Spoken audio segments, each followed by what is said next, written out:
we're live. Lucy, can you go first, please? Good evening, and welcome to this meeting of the Boston School Committee. I'm Chairperson Jerry Robinson. We will begin with the Pledge of Allegiance, and I'll ask all of my colleagues to unmute and join me.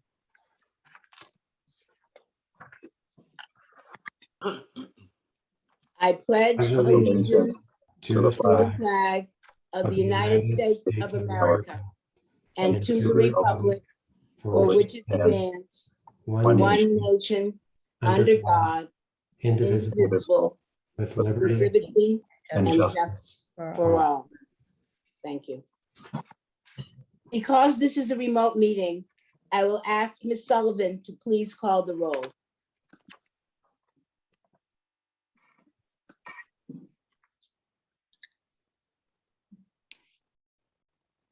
Thank you, Ms. Robinson.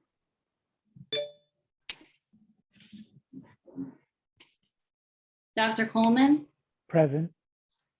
Mr. DeArujo, Present. Ms. Mercer, Present. Mr. Tran, Present. Mr. O'Neill, Present. Ms. Robinson. Present. All members are present. Thank you. Tonight's session is being shared live on Zoom. It will be rebroadcast on Boston City TV and posted on the school committee's webpage and on YouTube. For those of you joining us on Zoom or at a later date, you can find tonight's meeting documents posted on the committee's webpage, bostonpublicschools.org/school committee, under the June 30th meeting link. The agenda, presentations, and equity impact statements have been translated in all of the major BPS languages. Any translations that are not ready prior to the start of the meeting will be posted as soon as they are finalized.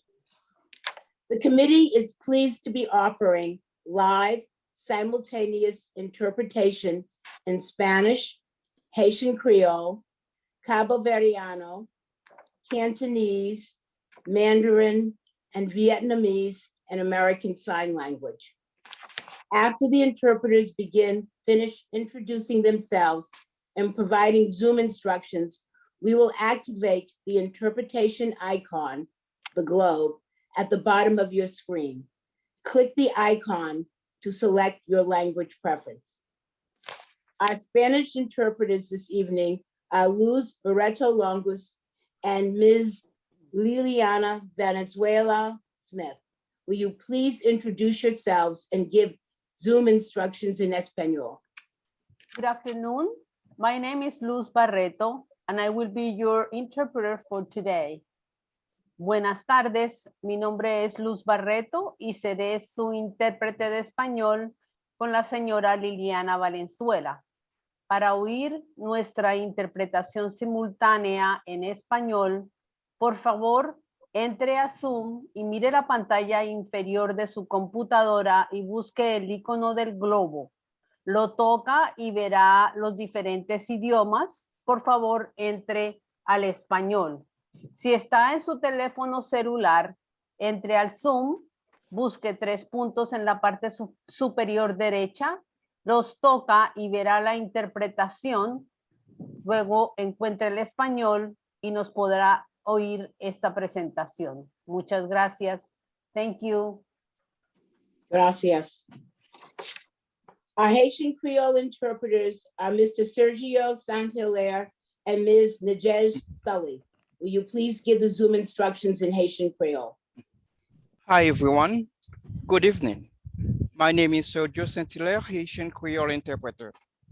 Nous avons un gros plaisir après-midi pour nous entrer dans la conversation avant encore moi-même avec Nadej. C'est nous-mêmes qui avons présenté la traduction pour après-midi.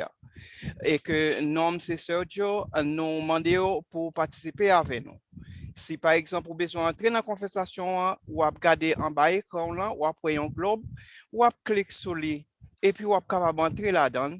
Nous-mêmes, nous là pour nous supporter, pour nous travailler, pour nous traduire, pour nous expliquer tout ça qui a passé. C'est une séance qui est très importante que lié. Nous t'as souhaité que vous participez ou suivez avec attention et que nous demandons pour suivre avec en pile attention, bonne écoute et bon après-midi. Merci beaucoup. Thank you. Merci. Good À evening, Cabo Verde, oh, excuse me. Good evening, everyone. Bonsoir tout le monde. Nom c'est Nader Suli. C'est un plaisir pour moi-même pour m'interpréter pour nous après-midi. Comme Sergio fait dit nous là. Donc, Sergio a interprété jusqu'à 7h, m'apprend à 7h01. Donc, c'est un plaisir pour nous interpréter pour assoyant. Si nous avons des questions, pas oublier notifier nous et appuyer sur Globe là pour créole haïtien. J'espère que nous va apporter un bon service pour assoyant. Merci et bonne écoute. Merci. The Cabo Verdeano interpreters are Ms. Josiana Lopes and Mr. Jose Correa. Will you please give the Zoom instructions in Cabo Verdeano? Thank you, Madam Chair. Good evening, everyone. Boa tarde, meu nome é Josiane, sou representante para que a reunião ali. Tenhos têm acesso à interpretação simultânea, nos clica no ícone de globo e nos ecrã, na hora que está disponível, e seleciona Cabo Verdeano. Se você está usando telemóvel, nos clica na 3 pontinhos na parte superior e faz aquele mesmo processo. Se você tem alguma dúvida, nos coloca na chat. Obrigada. Thank you. Obrigado. Our Cantonese interpreters are Ms. Anna Say and Maple Zhao. Will you please give Zoom instructions in Cantonese? Thank you, Madam Chair. Good evening, everyone. I'm Anna. I'll be your Cantonese interpreter for the meeting tonight. 大家好，我係 Anna。我今晚會同 Mabel 咧為大家進行呢個廣東話同步翻譯嘅。陣間你見到個地球儀嘅時候咧，撳落去揀 Cantonese 就會成功進入咗廣東話嘅翻譯頻道噶啦。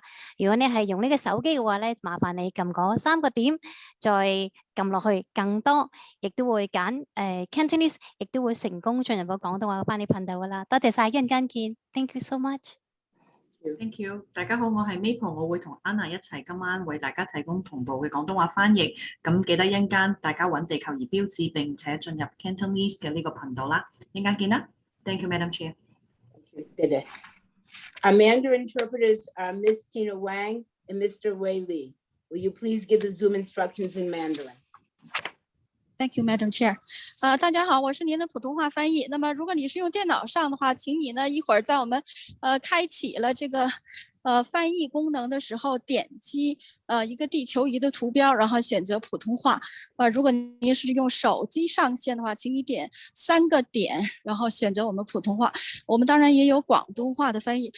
我跟我的同传的搭档李伟是30分钟一换。好，祝您今晚愉快，再见。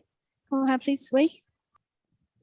好，大家好，我是你的普通话翻译李伟我跟 Tina 今天会轮流翻译如果你是用电脑的话呢你会看到这个 Zoom 的下方底部有一个地球仪的标志，你就选择这个普通话 Mandarin 选项如果你是用手机或者平板呢你会看到有3个点，然后呢选择这个点那个3个点，然后看到更多，然后呢选择这个普通话Mandarin 这个选项就可以听我们的翻译。OK。All right. Thank you. Our Vietnamese interpreters are Ms. V. Phang Ly and Ms. Nguyen Trieu. Will you please give Zoom instructions in Vietnamese? Good afternoon. My name is Nguyen Trieu. I'm Vietnamese interpreter for the meeting tonight. Xin chào quý vị, tôi là thông dịch viên người Việt. Nếu anh chị cần tiếng Việt, xin bấm vào quả cầu và chọn ngôn ngữ tiếng Việt. Chúng tôi sẽ cung cấp thông dịch liên tục cho các anh chị. Xin cảm ơn. Thank you. Thank you. Our American Sign Language interpretation. Excuse me. Hi. You are going to speak. Okay, sorry. Yes. Thank you. My name is V. I'm going to be your Vietnamese interpreter for this evening. Xin chào quý vị, tôi tên là Vi, tôi sẽ là thông dịch viên của quý vị vào buổi tối ngày hôm nay.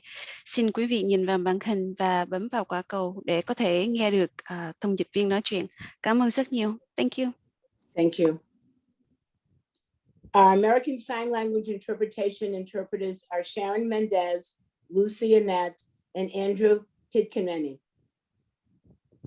Would you like to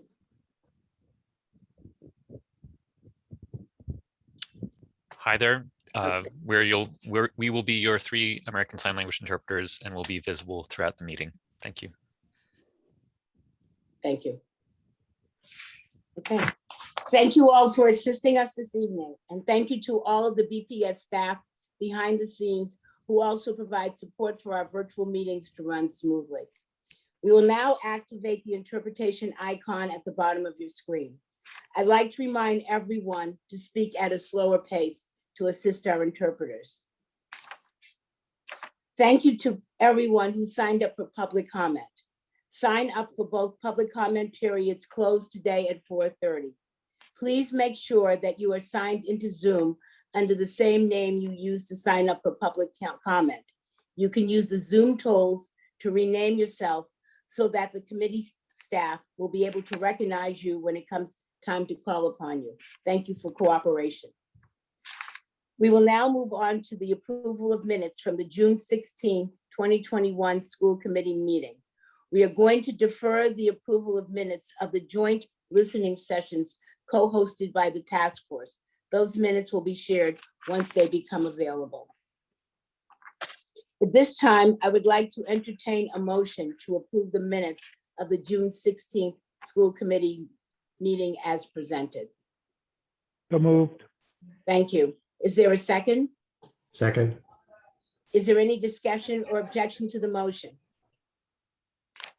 Ms. Sullivan, will you please call the roll? Dr. Coleman, Yes. Mr. DeRujo, Yes. Ms. Mercer, Yes. excuse me, Mr. Tran, Yes. Mr. O'Neill, Yes. Ms. Robinson. Yes. Thank you. Thank you, Ms. Sullivan. We will move on to the superintendent's report. I present to you our superintendent, Brenda Cassellius.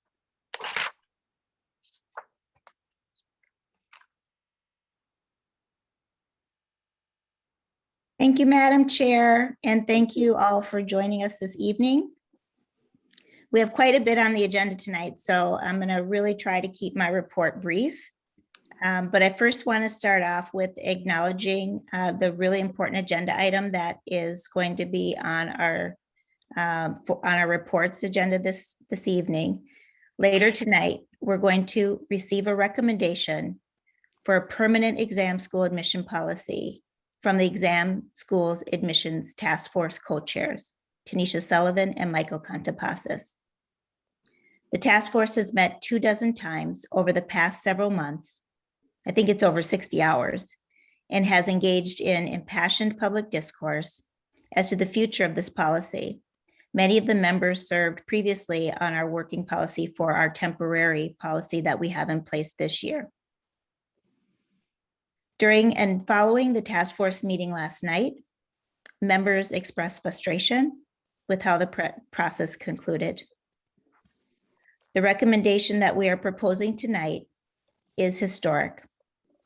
If you told me 2 years ago that we would be bringing forward a policy that would significantly increase equitable access to our exam schools for all of our students, I wouldn't have believed that it could come this soon. We live in a divided country, and we have division within our own city. To say that the exam schools are a third rail or a hot button topic in the city is really an understatement. I learned about this before I became superintendent, and I learned so much more about it, these past couple of years and really the past couple of months. But as you all know, I came here to advance equitable access for students, particularly our most marginalized students who have not had the same opportunities as their peers for far too long and have not had access to our exam schools. This is a historic proposal that we have, and we've made substantial progress toward our goal of developing a policy that across our exam schools, it maintains rigor and results in the student population, which is reflective of our racial, socioeconomic, and geographic diversity of our BPS students and Boston students within the city. We must also recognize that important policy changes like this are not easily won. We experienced that this year when we passed policies regarding data privacy, which took a lot longer than any of us liked, but we got that done. We experienced it when we did policies around retention and also our Mass Core graduation standards. And now we're taking on grading across all of our schools. These are important equity provisions for ensuring access and opportunity and closing achievement gaps for our kids. Even so, there is still more work to do. My team and I remain focused on implementing the BPS strategic plan, calling out these policies and calling out equitable outcomes and improving overall excellence in our Boston Public Schools, particularly our high schools. We can't just have 3 schools that our public believe are the only good schools. We have a number of beautiful, wonderful high schools within our BPS schools, and we are committed to adding rigor and opportunity and opening up access to all of our schools through our high school redesign. And we will continue to address the difficult issues head on that face our system. Examine our existing policies through an anti-racist lens, and persevere even in a climate of differing opinions so that we can provide all our students with the excellent education that they deserve.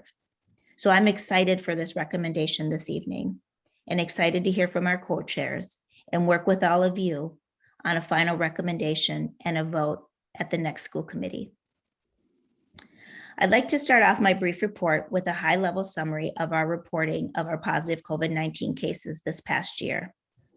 Since our last meeting, we officially wrapped up the 2021 school year, which was unlike any school year we have ever encountered.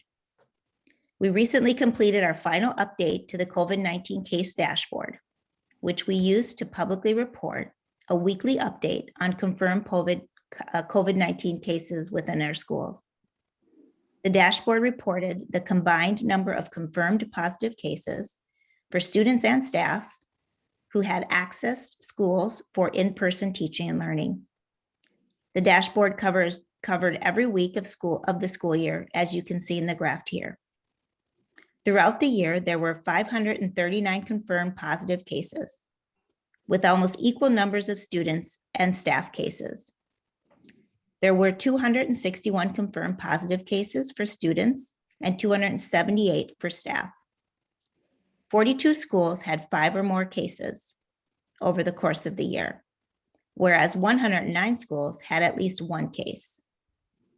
Looking at cases over time, staff cases were more likely at the beginning of the school year, as expected, given that we only reported positive cases for individuals inside our school buildings. 63% of staff cases were reported between September 24th and March 3rd, when we were having the surges. Between mid-April, by which point staff would have had the opportunity to be considered fully vaccinated, and the end of the school year, there were 22 reported positive staff cases, representing 8% of staff cases. Approximately half, or 48% of student cases, occurred during the hybrid phase between March 4th and April 14th.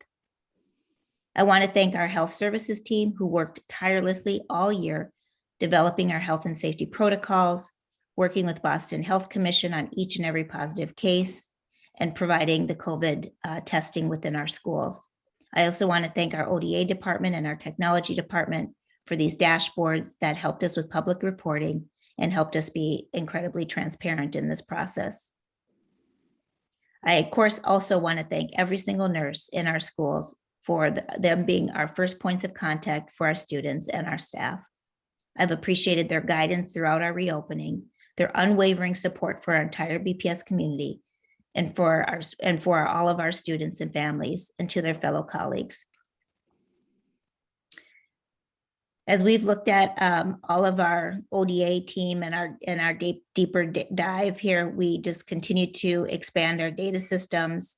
And I wanted to be able to give you some of the example and report publicly on these COVID results, but you will continue to see more and more data from us as I incorporate them into our superintendent report and into dashboards as we enter into the new year.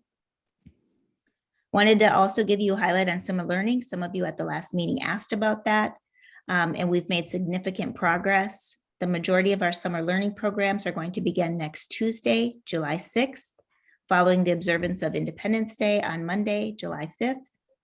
We are currently at or near capacity for the majority of all of our BPS operated summer learning programs.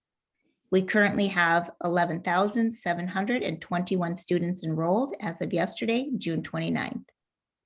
They're enrolled in extended year, credit recovery, early childhood programs, fifth quarter programs in schools with community-based organizations, for example, the YMCA, Boys and Girls Clubs of Boston, and Immigrant Family Services Institute, and English learner programs.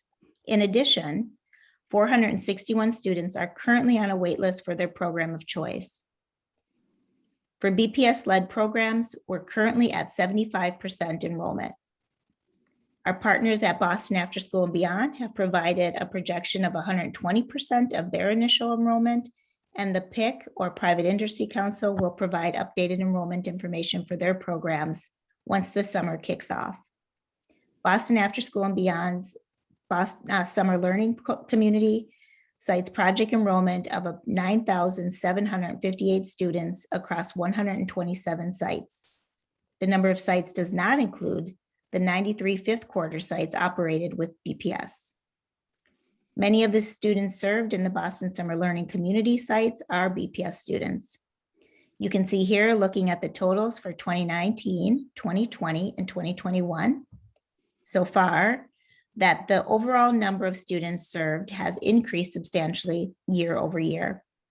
This summer, per current guidance from the Boston Health Commission and Department of Elementary and Secondary Education, all students and staff inside a BPS building or working with BPS students will be required to wear a mask at all times, regardless of their vaccination status.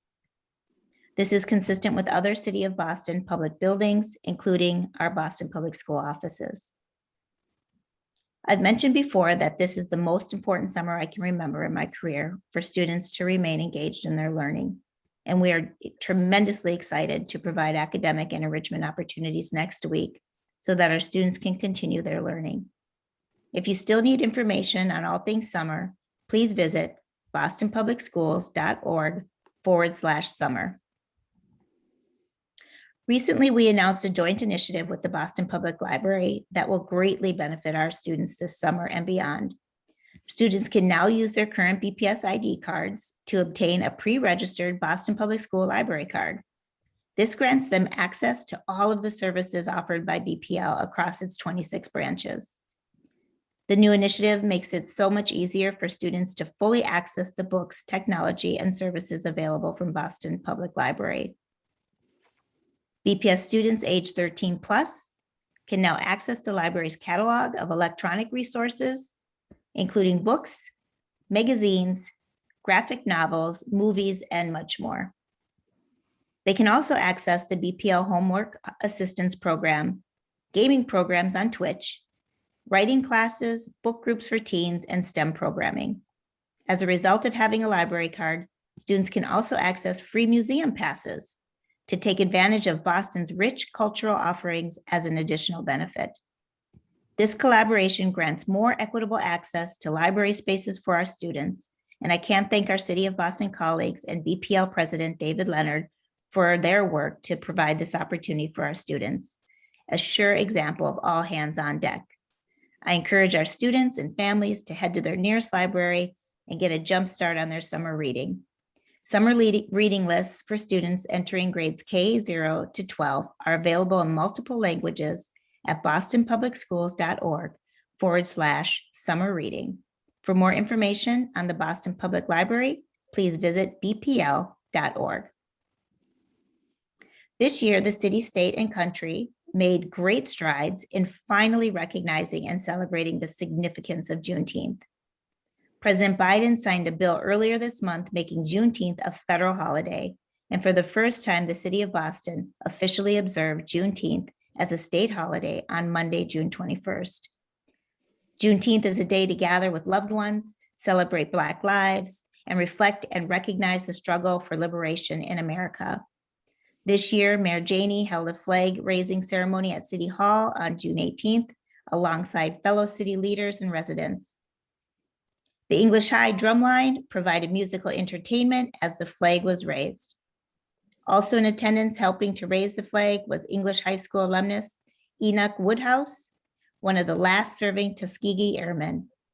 It was wonderful to see Mr. Woodhouse help Mayor Janey and the City of Boston mark this special moment by raising the flag. I want to thank Assistant Head of School Carrie King Woodson for her work on the event and her continued efforts to provide community service programs and projects for her students.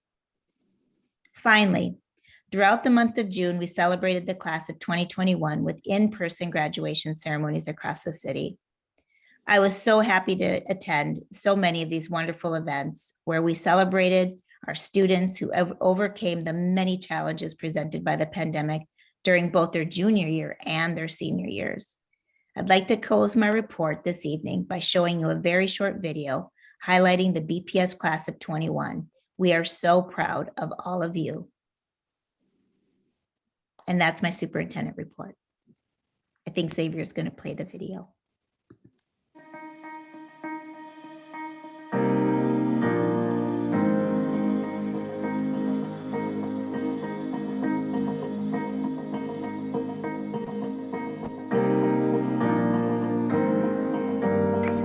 And I think maybe we have some graduates in the house.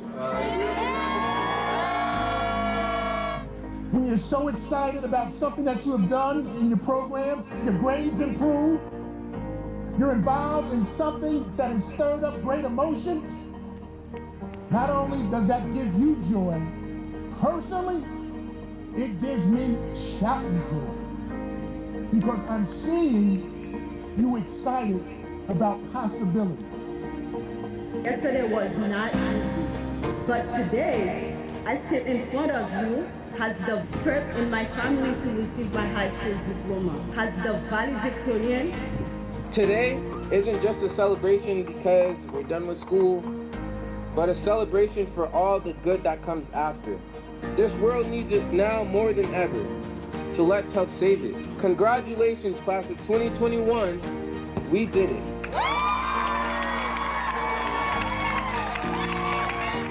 Your tassels. You are officially graduating.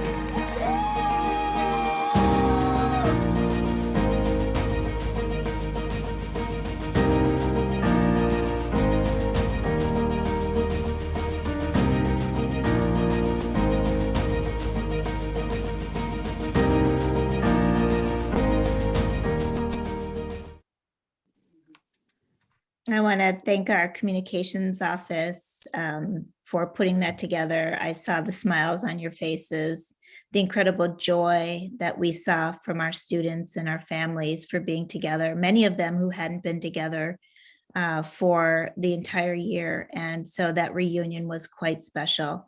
I can't name the number of them I went to, but it was more than 10. And and I also want to thank the Red Sox. I really can't say enough for having it at the Fenway, and also Avery Esdell and his staff for hosting us at White Stadium. I hope to get more use out of White Stadium as we expand opportunities for our kids. So with that, I'll turn it over to all of you. Thank you. Great. Thank you, Superintendent, and thank you for that wonderful video. I will now open it up for questions and discussion from the committee. I'd like to remind my colleagues about our agreed upon norm that we each have 5 minutes. That's 1 to 2 questions. I'd also would like to remind BPS staff to also be brief in your responses. If you have additional questions, I will come back to do a second round. If you have a question, please raise your hand virtually or put a request in chat. So right now I see Dr. Coleman, your hand is raised. Great, thank you, Chairperson Robinson. I don't want to let this moment pass as we move from one fiscal year to another without deeply thanking you, Dr. Cassellius. You know, as you know, I think a lot about issues of leadership, ethics, equity, and character. And as I talk with people around the country about managing this crisis, I can think of few better examples of someone who has taken on a very difficult job, attempted, made mistakes, recovered, engaged in this iterative process that is recovery, moving towards reimagination, was really basic in a caring approach full with character. That's very difficult to do. Many people around the country, as you know, your colleagues are leaving, they're folding, and I think we need to recognize that as much as no one's perfect, you managing a very difficult system. And I've deeply appreciated the way in which you were able to absorb the fact that as we talk about our frustrations with the system and what it's not doing for our children or what we want to do for our children, and we assign blame to individuals, which is a very American thing to do, that you absorb that, you move on. I just want to thank you for that grace, the care, and the character you've demonstrated throughout this process. It's an absolute honor to be working with you in the interest of our children. Thank you, Dr. Coleman. I feel the same about you. Thank you.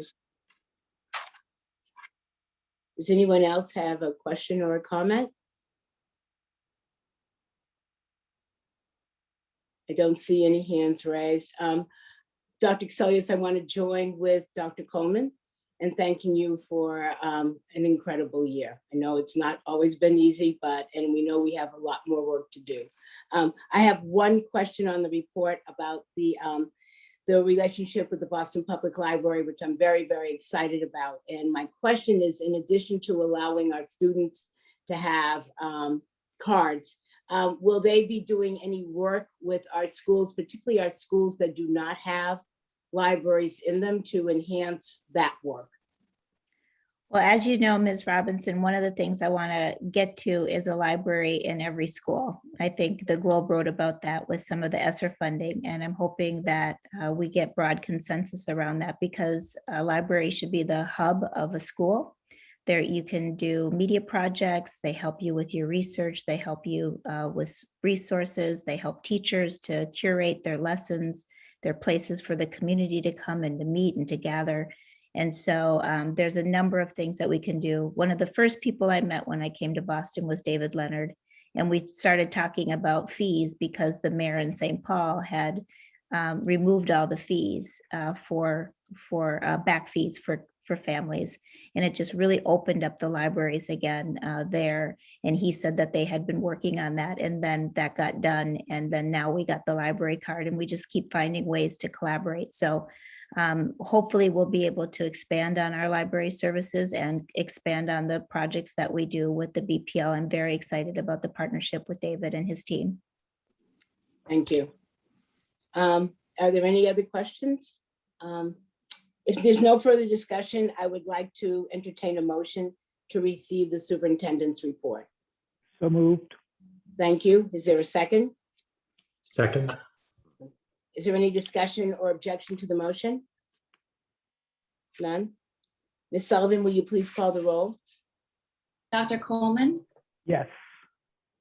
Mr. DeArujo, Yes.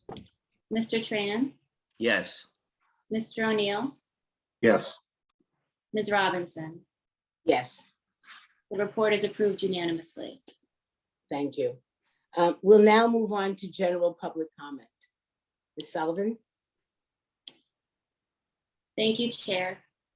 The public comment period is an opportunity for parents, students, and other concerned parties to make brief presentations to the school committee on pertinent school issues. Questions on specific school matters are not answered at this time, but are referred to the superintendent for a later response. Questions on specific policy matters are not answered at this time, but may be the subject of later discussion by the committee. We have 24 speakers this evening. Each speaker will have 2 minutes to speak, and I remind you when you have 30 seconds remaining. Those who require interpretation services will receive an additional 2 minutes. Speakers may not reassign their time to others. Large groups addressing the same topic are encouraged to consolidate their remarks or choose a spokesperson to provide testimony. Written testimony is appreciated and encouraged.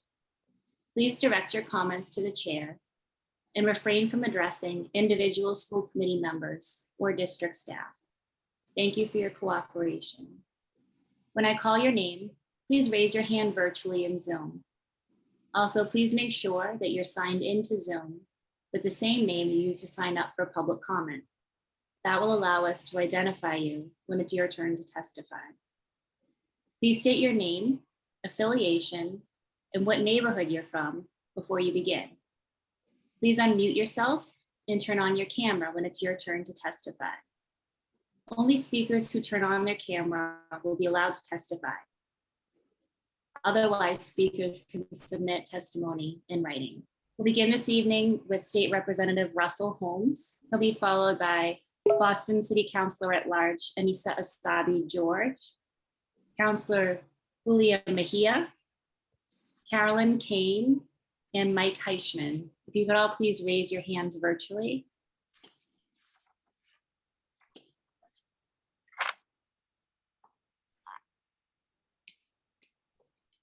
Good evening, Madam Chair. I am Russell Holmes. I have the honor of representing portions of Mattapan, Dorchester, Hyde Park, Rosendale, and JP. I come on tonight just to advocate for really the 100% allocation by tier. I know that wasn't necessarily the end result of what was proposed on yesterday. I sat through the City Council vote today, was actually encouraged to see that many of them voted for the budget today and did not decide to hold hostage really this piece in this conversation about what to do about exam schools. That was actually pretty encouraging to see. What I also heard is Councilor O'Malley said today, too much of the discussion that already has happened when it comes to this exam schools about really something that's very important. And I thought it was important to start with. And it's been a conversation around equity versus quality. Equity versus quality. And it really resonated with me all day because of the fact that that seems to be really the momentum that has been happening. And I agreed with him, and I still agree with him very strongly. It should be a both and not an either or. And so much of the discussion has been either or. And so I'm advocating for the solution that you guys, I believe, from everything I've read and seen, were at the greatest consensus. And that is you got the 100% allocation by tier because you are driven by facts. You were not driven by emotions. You weren't driven by the political whims of what was happening, but you took what you have seen as a pattern that has been proven historically biased in many ways and said, hey, we're going to do this in a different way. 30 The 100% 30 seconds already. Okay. Let me just simply say one of the other things I heard today was that one of the counselors said, hey, our neighborhood's going to be potentially the most hurt. And I'm going to just say Boston has earned the fact that someone could say that as a city councilor because of the fact that we are not diverse communities. We have communities that you can almost in your mind when you hear them know the socioeconomic, race, and ethnicity of that community. And so please, I know I'm at time, please consider 100% allocation by tier because still folks in my district say, if we don't do it that way, why do we have exam schools at all? Why don't we just put everyone into their own schools? Thank you very much for giving me the time. Have a wonderful evening. Thank you. Thank you, Representative. Our next speaker is Boston City Councilor at Large, Anissa Asabi George.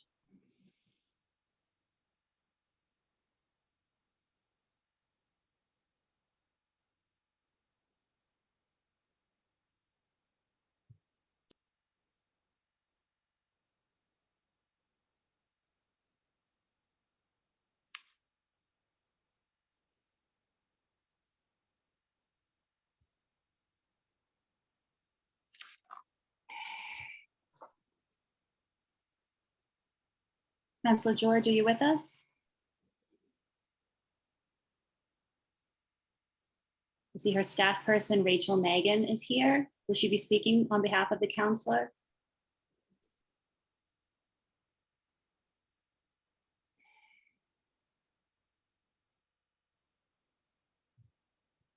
Okay. Let's try Councilor Julia Mejia.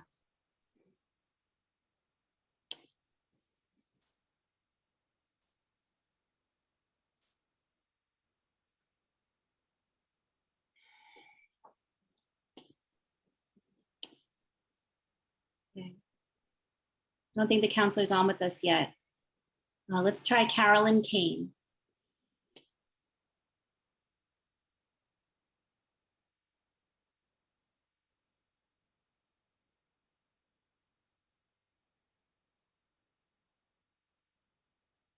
Ms. Megan, are you with us? Liz, I'm here. This is Carolyn. Oh, hi, Carolyn. Welcome. Hi, everyone. Nice to see everyone. It's been a while. I think my last testimony was May of 2019. So first of all, I'm a parent of a BPS student with significant disabilities. She's been in the Boston Public Schools for 18 years now. During that time, I served for over 11 years as the chair of Boston SpedPAC. I've been a resident of Dorchester for over 50 years. And I just wanted to come and speak tonight about the issue of voting on the extension for the superintendent's contract. I know that a vote is required this evening. And I read some articles in the paper that prompted me to come this evening and speak. So what I will say is that in the 11 years that I served as the chair of Boston SpedPAC, I worked with 5 superintendents. That's pretty significant right there. And what that actually meant was there was not an opportunity to move forward with issues. I can tell you that the Build BPS was over 10 years in the making through different iterations and different superintendents, and that every time leadership changes, plans changed and didn't move forward. I also participated in the interviews for Dr. Chang, and I served over 90 hours on the search committee that ultimately resulted in the selection and recommendation of Dr. Cassellius. I really want to focus on where we've been, but most importantly, where we go from here. I will say to you that this, we've obviously been in a worldwide pandemic, but this has been an incredibly difficult year for the students in BPS. And what they need right now is stability, and they need the opportunity to move issues forward. And so I would suggest to you that in the best interest of the children, to vote for that extension this evening, because what we need more than anything right now is stability, focus, and strong leadership. I know I'm out of time. I'll submit some more written testimony to this regard, but I do think that it's incredibly important that you give our children the stability after the worst year in everybody's lives. So thank you. Thank you. Thank you. Our next speaker is Counselor Julia Mejia.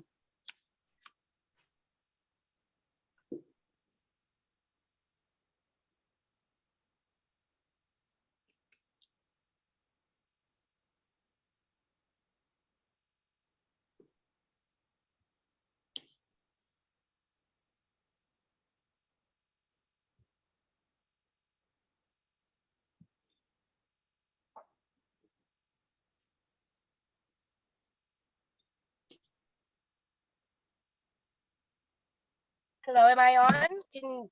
Yes, good evening. Thank you so very much. I was, for some reason, unable to be seen or heard. So I'm here, just for the record, my name is Julia Mejia. I'm an at-large city councilor, and I'm here to just state my concern regarding the politics at play, and here and to support the task force and the recommendations that have been made, and hope that they stay true to the work that has been committed. As someone who grew up here in the city of Boston during the busing era, I see this conversation around the exam school admission very similar. And if we're really serious about disrupting the status quo and holding ourselves accountable to real equity, then we need to roll up our sleeves and do the work. So I was disheartened to hear about the politics at play, and I am encouraging the school committee to honor and to support the recommendations that came out of the task force. These are volunteers, folks who have been pouring their heart and soul into this to find common ground and consensus. And this is the moment for us to have political courage and will to do right, to ensure that we rectify the wrongs. So, so thank you again to the task force for all your hard work. I'm here in support of your proposal as presented, and this is the time for political courage. And I'm hoping that you all will join me in that. Thank you. Thank you, Counselor. Our next speaker is Mike Heichman. He'll be followed by Maya Greeley, Sharon Hinton, Domingos DeRosa, and Travis Marshall. If you can all please raise your hands virtually in Zoom. Mr. Heichman? Hello, Mike Heichman, Dorchester, Beja. Two of our students angrily shouted out at the last school committee, I hate white people. While I'm sure that many of you were upset to hear this, I believe that you have the responsibility to not to ignore their rage. If two students said this, most likely some of their classmates would agree with them. In solidarity with these two students, I want to say the following. I hate white hypocrisy. I hate white privilege. I hate white racism. I hate white power. What will the school committee do about the exam schools? Two Latina school committees members recently resigned from the school committee. They had thought they were having a private chat. They were protesting and the attack, they were protesting white privilege. They will no longer be present at school committee meetings. Their voice has been silenced and they have no vote. On Monday night, the exam school task force had an agreement. The agreement was canceled last night because someone behind the curtain made an offer that the task force could not refuse. I want to know who is behind the curtain? Two Latina school committees gone in a coup d'etat. Their resignation was acceptable to the racist power structure. I want to know who was in the power who gave the order. Wait a minute, I know who. White hypocrisy, white privilege, white racism, white power. Dr. Caselius and school committee members, is a small change in the skin complexion of Boston Latin good enough? Is this what you mean by creating an anti-racist school system? Will you too succumb to white hypocrisy, white privilege, white power, white racism? I agree with Chair Jerry Robinson. Let's have magnet schools for all. No power behind the curtain. Exam schools must be open to anybody able to attend. Use a lottery and a formula that would promote racial, class, and geographic diversity. Endorse this idea and call on all high schools to become magnet schools. I will send my testimony in. Thank you, Mr. Heichman. Our next speaker is Maya Greeley.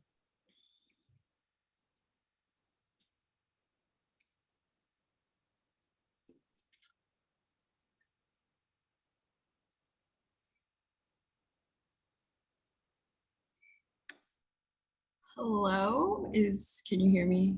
Yes, good evening. Thank you. Hello, my name is Maya Greeley and I'm a lifelong BPS student and I attended Boston Latin School from 2011 to 2017.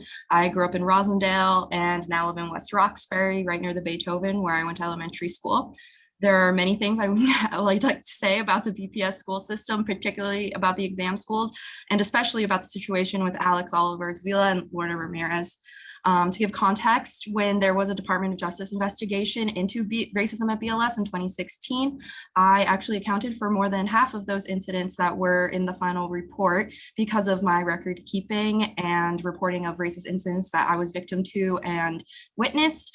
In particular, an incident where a teacher was fired for being physically violent with students and spitting at me when she provoked a conversation or an argument about race, which actually then head of the city council, Michelle Wu, told Superintendent Chang at the time to rehire, and she got brought back into BLS while I was still there, knowing that I was the reason that she had been fired. So I am no stranger to experiencing or addressing racism within BPS or BLS, and especially the local politics that come with it. So because of that, I'm willing to wager on the fact that the private texts between Alex and Lorna were leaked purposefully and nefariously in order to slander their names of two outstanding Latina leaders in Boston and force them to resign, so that BLS remains a white, wealthy school that's inaccessible to the Black and brown students of BPS. And over 1,100 people that have signed the change.org petition that I started also agree with me.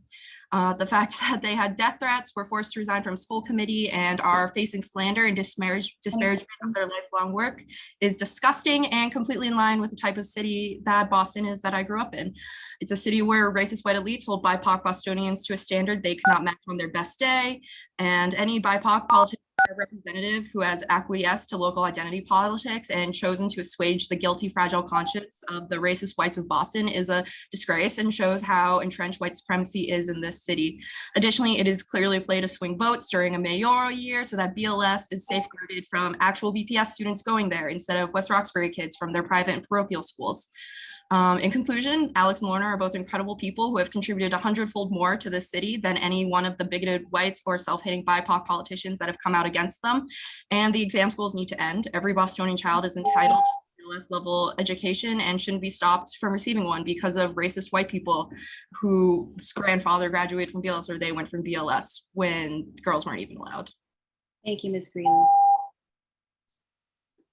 Our next speaker is Sharon Hinton.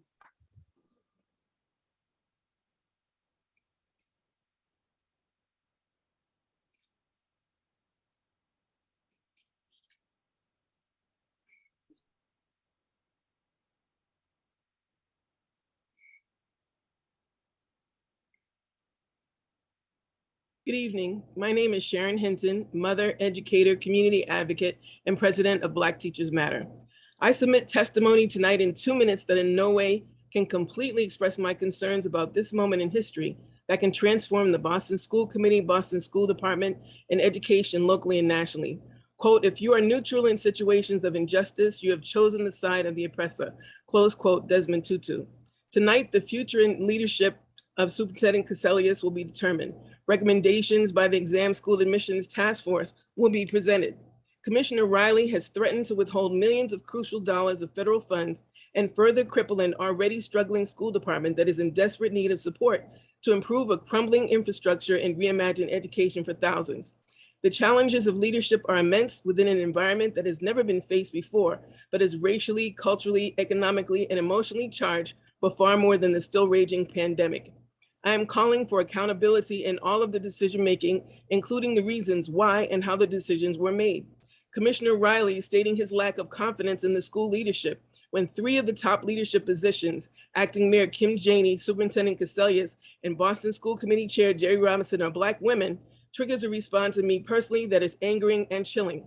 The Exam School Task Force compromising on their recommendations because of an invisible hand and expected legal backlash from families who benefited from the fight and challenges of a people who were and still are eliminated, marginalized, and discriminated against, to say the least, is infuriating.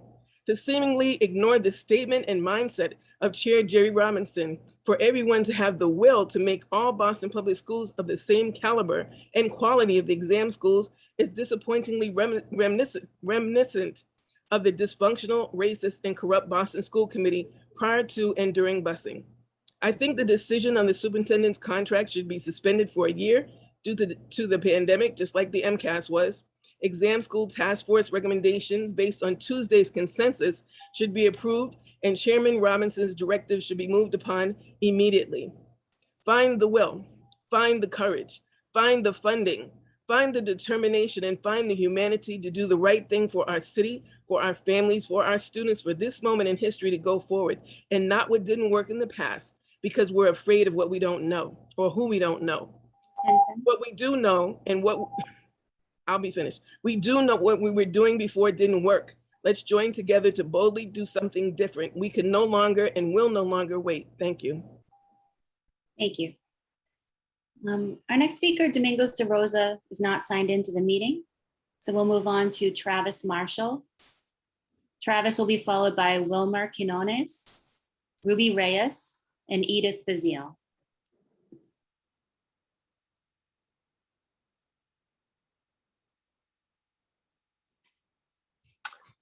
Hi, good evening. My name is Travis Marshall, 5th and 2nd grader in Roslyn, member of the parent group Quest. 9 months ago, this body took a groundbreaking vote to temporarily change an admission system that was functioning as designed. For decades, that system largely funneled students without learning disabilities, who aren't English language learners, and who aren't experiencing poverty, and segregated them apart from a district that serves a high percentage of students in those categories. That vote was a bold step in acknowledging these disparities, but setting up a task force to craft recommendations to the future was revolutionary. The task force worked diligently, deliberating the third rail of Boston politics for over 60 hours, hearing from countless parents, students, and experts on testing and selective admissions. Task force members volunteered their time over many months because they understood the gravity of their charge and that the appetite for dismantling systems of white supremacy would not last forever. Yesterday, after the task force came to consensus on a raft of compromises, they found their work undermined by the kind of backroom politicking that belongs in Boston's past.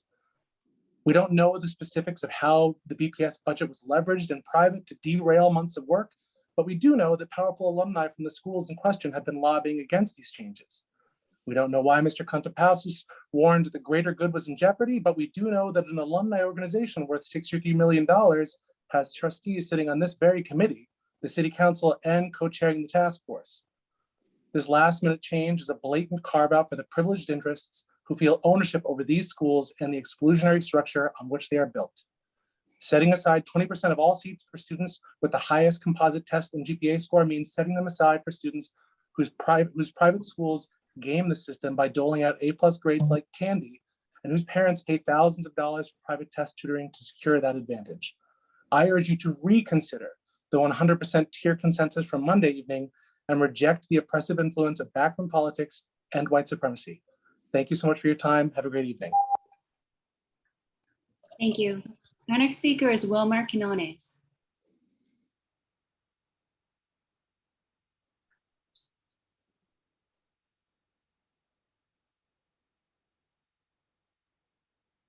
Hi, can you guys hear me? Yes, we can. Hello, my name is Wilmer. I am a BPS alumni. I also have a daughter at the MLK Middle School. And I'm here today to basically talk about what's going on with Alice and Lorena. So as chair of Boston Public School, Alice has passed numerous policies to provide greater equity for vulnerable and students of color in who are the majority in BPS. Alice's record on social justice goes beyond BPS, and she has worked tirelessly for Latinx and communities of color. I'm here today as a young professional as a result of her work and the work that she still continue on doing. What Alice and Lorna had said is not racist. It may be prejudice or bias, but not racist. These tests came from their life experience of racism, and it was not the only meeting where disparaging racial comments have been made about students of color. They're telling the truth, but people just don't want to hear it. Why are we telling our youth that they can't talk about the racism and the oppression that they are facing because they will be silenced and disparaged? Wouldn't it be better if we had modeled a open conversation about the comments that were made and having a conversation about the racism that we are facing in Boston today? There were many times in which I faced racism myself in school, and they came actually from teachers and my principal. I went to BCLA, Boston Community Leadership Academy, and I actually testify on that when I was going through it. 30 seconds, I'll try to make it quick. What I'm trying to say is that I too went through racism, like just how many other students went through.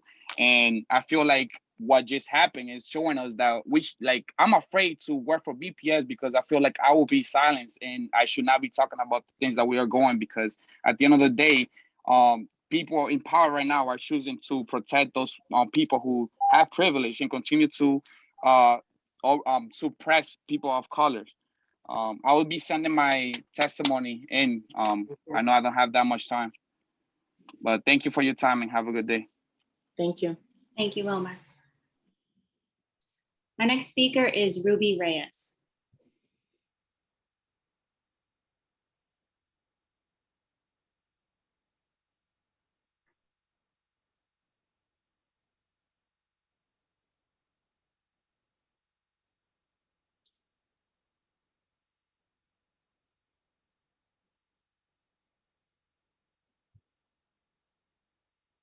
Good afternoon. My name is Ruby Reyes, and I'm the director of the Boston Education Justice Alliance and Dorchester resident. As we are in the midst of another heat wave, I want to call attention to the work of the Black and Latino youth of Mascosh and their ongoing years of requests for a heat day closure policy, similar to that of snow days. Students in special education extended school year, or ESY, will be in schools without HVAC systems or air conditioning this summer. This impacts our neediest students. Currently, many of our ESY seats continue to go unfilled, in part because families have shared that ESY does not provide quality summer programming. Some sites are only from 8 to 1. There are limited outside recreational and field trip activities.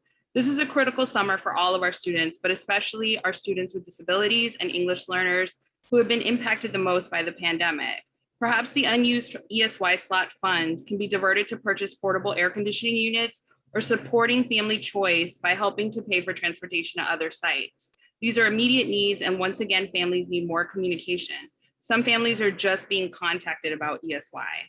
As these students and their families have to fight for compensatory services rather than being offered resources, we are going to hear from the Exam School Task Force this evening. Their months of deliberation have provided us with better but still inadequate solution based on political pull of privilege. You could do what's right, supporting the proposal that the task force was in consensus about on Monday evening, rather than the proposal this evening in which their consensus was taken from them, as parent Zima Loom shared. The Monday night proposal called for students to come from 100% straight rank in socioeconomic tiers. Once again, like the info sharing policy, we have a BPS policy that is a little less racist, but still racist. The last school committee meeting finished by sharing Dr. Caselius's performance review. What was most telling was the score of exemplary for family and community engagement. Through the pandemic, school communities have shared their ongoing frustration about central office silence. Clearly, there's a complete disconnect between what families are experiencing and what you are evaluating. Building trust is done through actions, not simply through saying it or adopting policies that are a little less racist. Thank you. Thank you, Ms. Reyes. Our next speaker is Edith Bazile. She'll be followed by Rita Lara, Mary Battenfeld, Sarah Henderson, Kamani James, and Priscilla Rojas. If you could all please raise your hands virtually in Zoom. Ms. Bazile.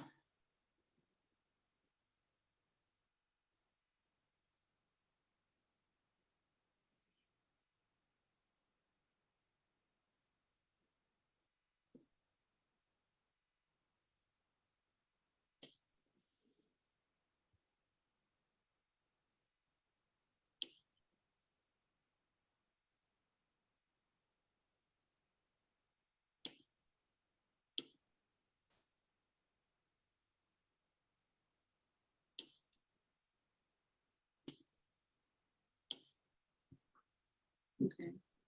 Let's try Rita Lara. Is Rita Lara with us?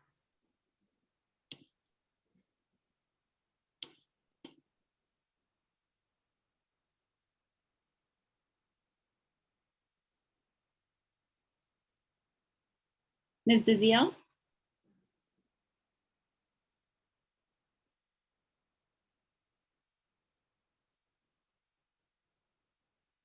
Can you please unmute?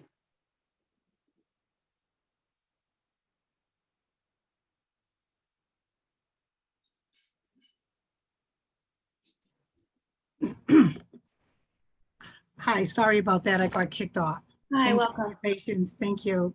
My name is Edith Bazile. To paraphrase the racial equity planning tool, quote, this is a paraphrase, it's not a quote. Every member of the BPS community is expected to eliminate inequities through deliberate action.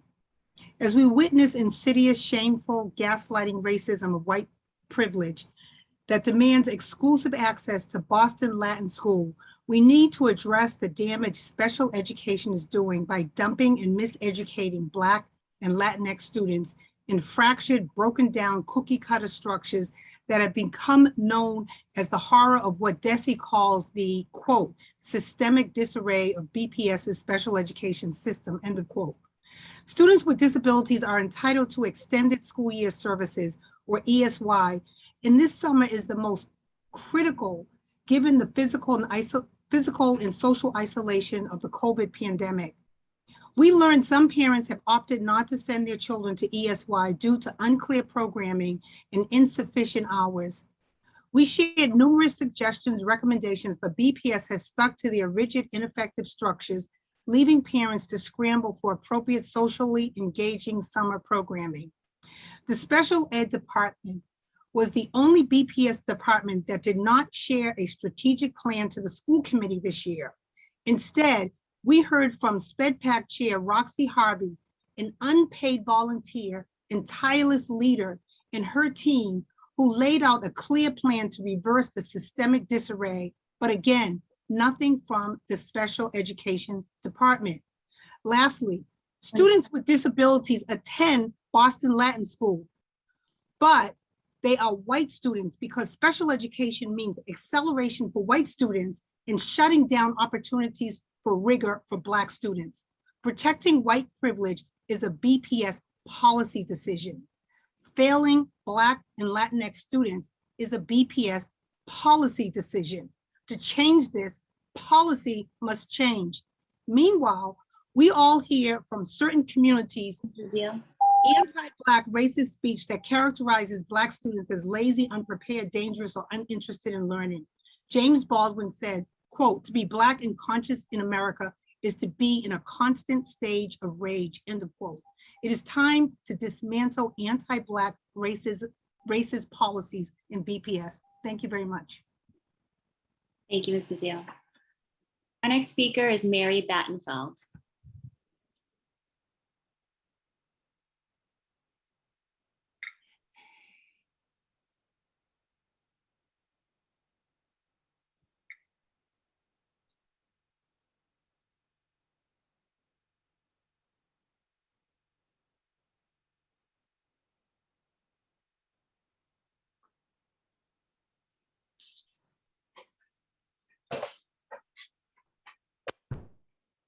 Good evening. I'm Mary Battenfeld, Jamaica Plain resident, BPS alum parent of 3, only one who went to an exam school, and a member of Quest, Quality Education for Every Student.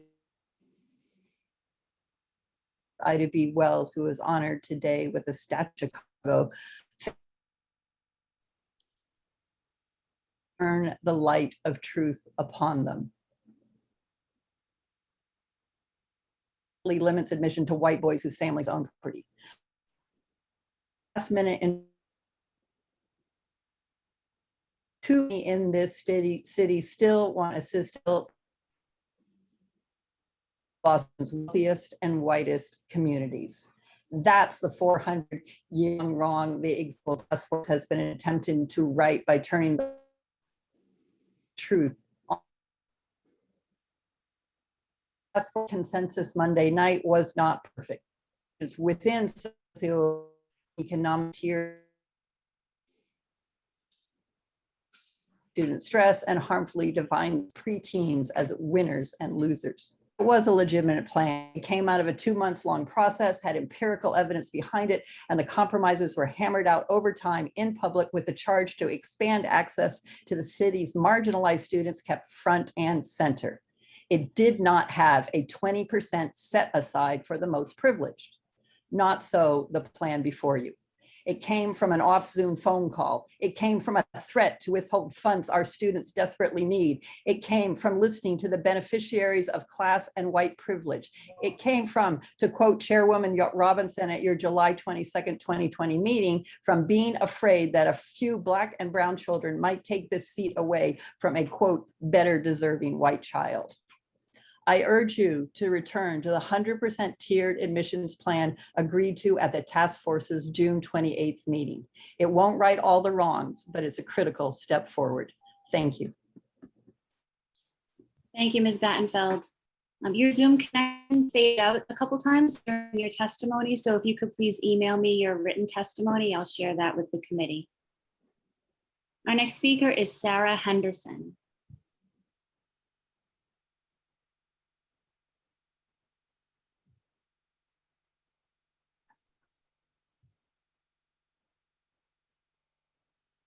Good evening. Can you hear me okay? Yes, good evening. Thank you. Dear committee members, I'm a BPS parent of a rising 5th grader at the Linden K-8 school in West Roxbury, and I live in Rosendale. I'm also a BPS graduate, Boston English High class of 1992. I would like to begin by expressing my sincere gratitude for the time and service of Exam Force task members. They've dedicated many hours to the critical work of researching and proposing ways to make the exam school admission process more equitable. They did so under the shroud of a lawsuit and scrutiny of public meetings. I truly appreciate the significance of what they were tasked to do and the pressures that come along with that. A special thank you to the parent and student reps. I have followed the work of the Exam School Task Force since its inception. I've studied the data, I've reviewed the court briefings and read the op-eds. I have also listened to the public and private testimony of families from throughout the district. I have and continue to be angered by so much of the public testimony throughout this process, given the racist, classist, ableist overtones, particularly around the topic of rigor. The language of quote unquote greater good, as discussed by a certain task force member yesterday, should come with its own trigger warning. Greater good is typically code for maintaining the status quo. It frequently comes with a concession of basic human rights. It often means those with the least and greatest marginalization losing more. Monday night's task force hearing, in which one of the members framed a lottery as the quote unquote third rail, was just the right language to reactivate historical trauma and fear mongering. That language startled politicians and political appointees and elected officials, as it requires that they think beyond this moment. They acknowledge past historical inequities and take ownership for collective responsibility and reparations. I am concerned that politicians not on camera or testifying on public record have undermined task force members' ability to push forward true progressive and necessary changes to make our exam school admission process more equitable. I support the recommendation to reconsider 100% tier ranking as proposed in Monday night's meeting. I would also support discontinuing the use of standardized testing for admissions criteria. There are a myriad of other ways to determine admission, including grades, teacher recommendations, portfolios, essays, interviews, and so on. Justice takes too long. We must act now. Thank you. Thank you. Our next speaker is Kamani James.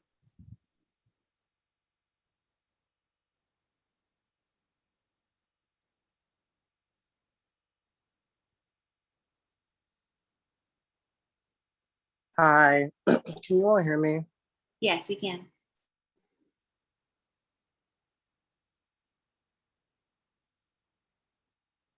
Good evening. Hello? Good evening. Okay. Yeah, I didn't prepare anything because I was at City Hall all day. I'm just gonna say, I want to touch upon 3 points. First of all, I'm just really tired of having to come here at every school committee meeting and tell people how to do their jobs. This is ridiculous. Y'all make me feel so hopeless for the future of this city. For the resignations, I already spoke on that last time I was here. White people want to be oppressed so badly. Take your hurt somewhere else. Quite simply, these 2 Latina women should not have resigned for simply expressing their frustrations due to the racism and blatant disrespect that they faced time and time again. Point blank, period. As for exam schools, I've already spoken on that too. Anyone who doesn't know, I think exam schools should be abolished. Go back and watch my countless testimonies about exam schools. If you support exam schools, you are supporting white supremacy. That's it. There's nothing more to say. You're supporting white supremacy. And I'm laughing because it's y'all are not getting it. And I'm just sitting here well, do I have to say it in Spanish or French? What's going on? And then last but not least, the superintendent's contract. I already know that school committee isn't bold enough to vote no. So I'm going to try to compromise and say that you all should wait off on it. The Gallup poll came out. Many central office workers are displeased, and we cannot grade the superintendent based off of continuity, like the Boston Globe article said. It doesn't matter if this district has had 5 superintendents. I heard, oh, we need stability. Stability comes with strong leadership, and that's not what she has shown. And yeah, that's really it. My time's up. Thank you. Our next speaker is Priscilla Rojas. There's no one signed into the meeting under that name. Priscilla, if you're with us, will you please sign in under the name? Priscilla Rojas will be followed by Anna Dorr, Kendra Hicks, Steve Yang, Lisa Green, and Kristen Johnson. If you can all please raise your hands virtually. I see that Boston City Councilor Anissa Asabi George, who signed up for testimony, has joined the meeting. Councilor George.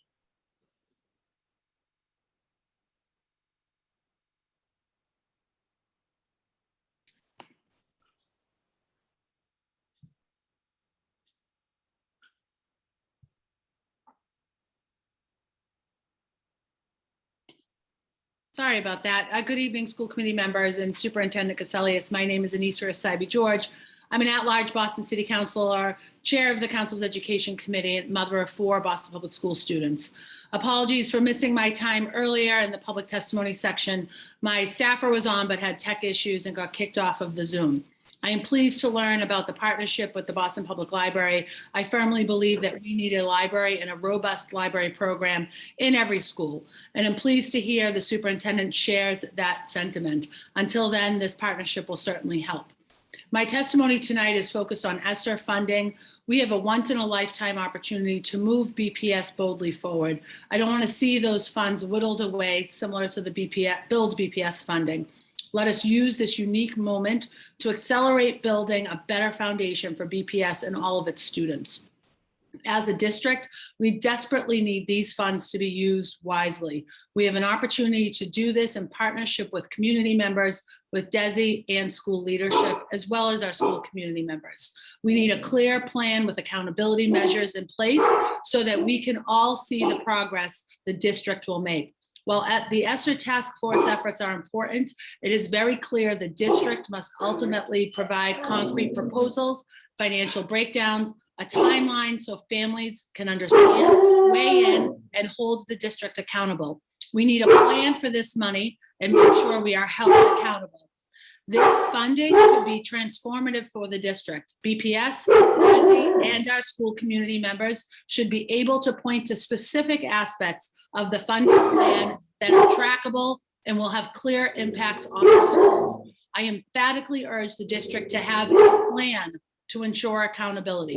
I'd like us to focus on a few key priority areas for investment. Robust professional development for our educators, especially around literacy and special education, are important to that. I will submit the rest of my testimony written. Thank you. Astro says hi. Thank you, Counselor. Our next speaker is Anna Dorr.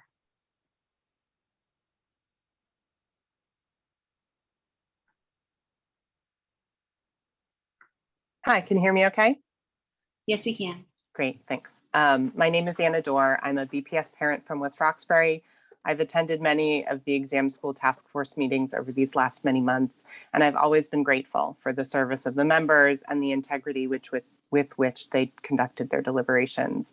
I was really hopeful when this all started out that we might achieve a bold and just solution, that we in the birthplace of public education could live our values, that we wouldn't waste all this political and social capital on incremental change.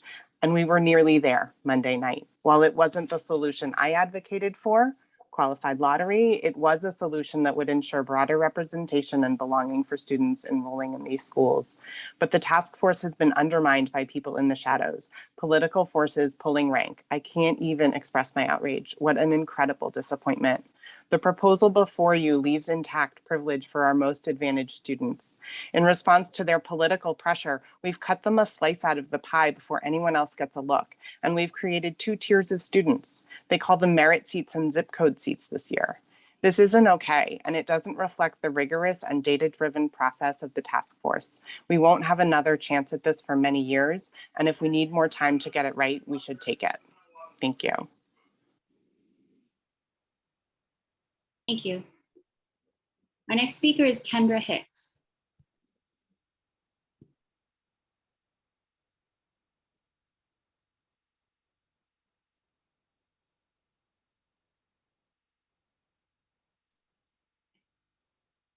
Good evening to all the parents, students and educators, committee members and elected officials that are here tonight. My name is Kendra Hicks, and I'm a graduate of the English High School, a parent of a BPS student, and a candidate to represent District 6 on the City Council.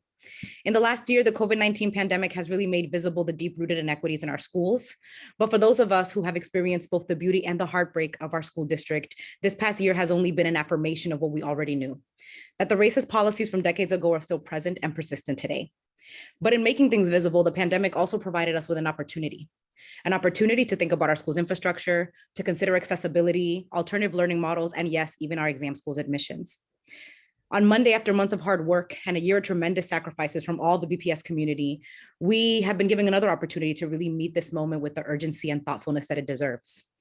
In just a year, we've seen admissions for students with disabilities, like my son Zaire, increase from 2% to 5%, and admissions for students who are learning English, like I was at that age, grew from 1% to 8%. This is why I support the recommendation made by the Selective Admissions Task Force on Monday to permanently change the admissions process for the 3 exam schools to 100% allocation by tiers. Yesterday, under pressure from elected officials, behind closed doors and cleverly avoiding public meeting rules, the Selective Admissions Task Force reintroduced an exception for students with the highest composite scores, a practice that has been proven to disproportionately benefit white, wealthier students. The work of the Admissions Task Force is being actively undermined by city councilors who would prefer to maintain the status quo and uphold the racist, classist, and elitist admissions process. Instead, our elected officials should ensure that all students, regardless of race and class, have access to the high-quality education that a city like Boston can provide by prioritizing a return to an elected school committee. Historically, as a city, we have not made decisions that are in alignment with our values when it comes to public education, but we do not have to repeat the same mistakes of our past. We can take a step towards a less discriminatory, more equitable admissions process, while also working to ensure that all our high schools are joyful, coveted, high-performing places of learning. Thank you. Thank you. Our next speaker is Domingos De Rosa.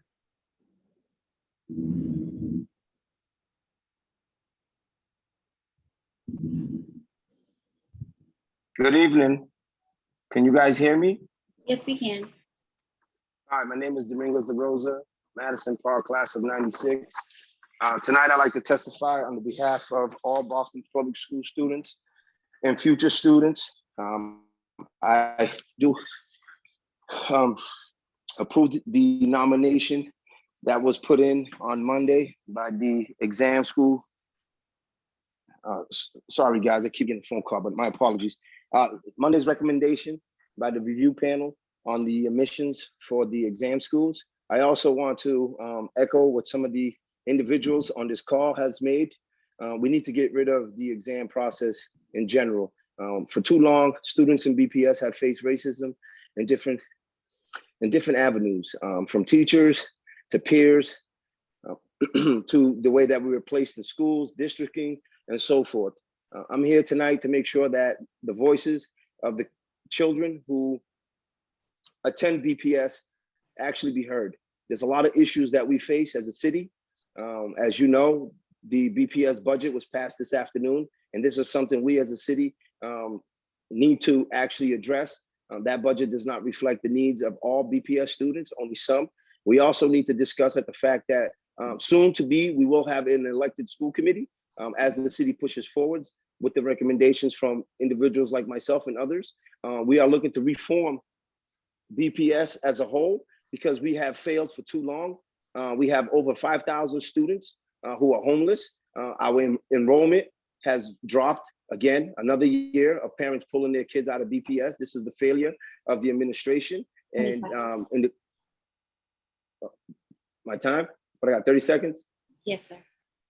Okay. I also want to add at the fact that, you know, our buildings are deteriorating, and for the state to hold $400 million from BPS, all from the city of Boston, to make sure that we actually bring our schools up to par is one of the greatest challenges I see today in Boston. Thank you. Thank you. Our next speaker is Steve Yang.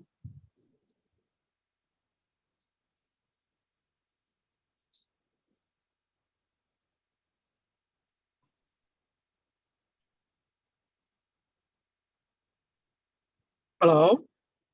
Hi, good evening. Sorry, I am still in the car, and outside is thunderstorm. I hope you can hear clearly. Thanks for the opportunity to speak. I'm Steve Young, a Boston resident and a parent of 7th graders. Thanks task force for the hard working and the patience. I realize that you all have the impossible mission to reach a proposal that could satisfy everyone. It's an easy decision to make if you know what the city of Boston becomes. Don't you want to Boston dreamland for those kids that work hard to pursue their dream? It's an easy decision to make if you know what the next generation of this city becomes. Don't you want them become the contributor to the city, to the country? So I humbly suggest become you that reward students that are working hard to achieve their dream. Do not punish the kids just because their parents work hard and are dedicated to a better future of the next generation. So I humbly recommend you to use objective exam score as a primary determinant for the exam score admission. With this objective, with this objective and a simple policy, kids knows the better which direction they should go for. I understand that we should consider opportunity for those kids from social economic disadvantaged families. We can reserve 10 to 20% seats for those kids, and all the kids could compete for the other seats, purely based on the merit, not vice versa. It doesn't make any sense if we let kids compete for 20% seats purely based on merit, and the rest 80% seats are reserved for those kids from social disadvantaged family. Thank you all. That's my testimony. Thank you. Our next speaker is Lisa Green, followed by Kristen Johnson and Shirley Chang Wen.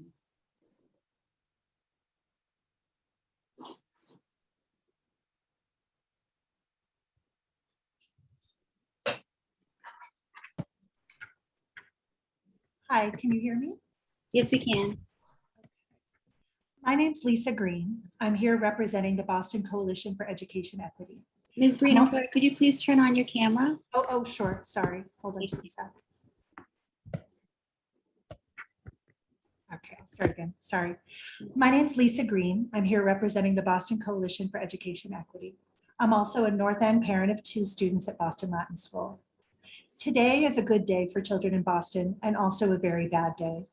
Good because BPS budget passed and because the school committee is receiving a proposal from the Exam School Task Force, who worked diligently and publicly for months to open 3 schools, but especially Boston Latin School, to more low-income Black and Latinx students, more English learners, and more students with disabilities. But it's also a very bad day because at the last moment, after the task force had reached consensus, several city councilors moved in secret to compel the task force to change its proposal to the recommendation you'll hear tonight, to restore some of the privilege that students from wealthier families and white families have enjoyed in the past. BPS data showed that distributing 20% of seats by citywide rank would only serve to increase representation for white students and students from wealthier neighborhoods like West Roxbury, which would be significantly overrepresented by inclusion of the 20% set aside. So the task force agreed to eliminate this handout to a tiny handful of Boston's most privileged families. But this conflict is really over 20% of Boston Latin School, 90 students. And for the maintenance of that privileged access, a few Boston city councilors threatened the 53,000 mostly Black and Latinx economically disadvantaged students in BPS in the worst year that they and their communities had faced in their young lives.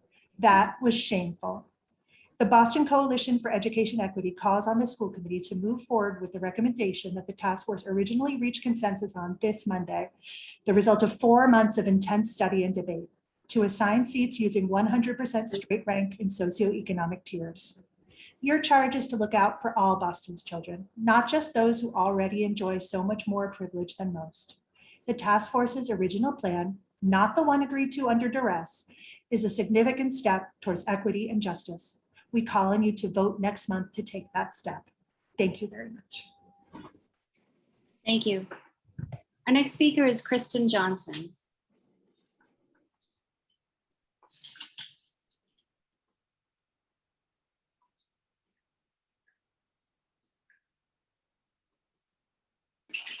Hi there. My name is Kristen Johnson. I'm a BPS parent of 2 and also a member of the Boston Coalition for Education Equity. I was unable to prepare remarks today. Mostly I was just so taken aback by the past 24 hours in Boston politics that I couldn't even get my thoughts together. So you're about to get my stream of consciousness and ramblings about what just happened. So many of you know me as I'm a longtime observer of BPS and the Boston School Committee and Boston politics. And when I joined the meeting last night in progress of the Exam School Task Force, the tone was just so bizarre because no one was talking. And I was testing my audio. I was like, what's not working? What is happening?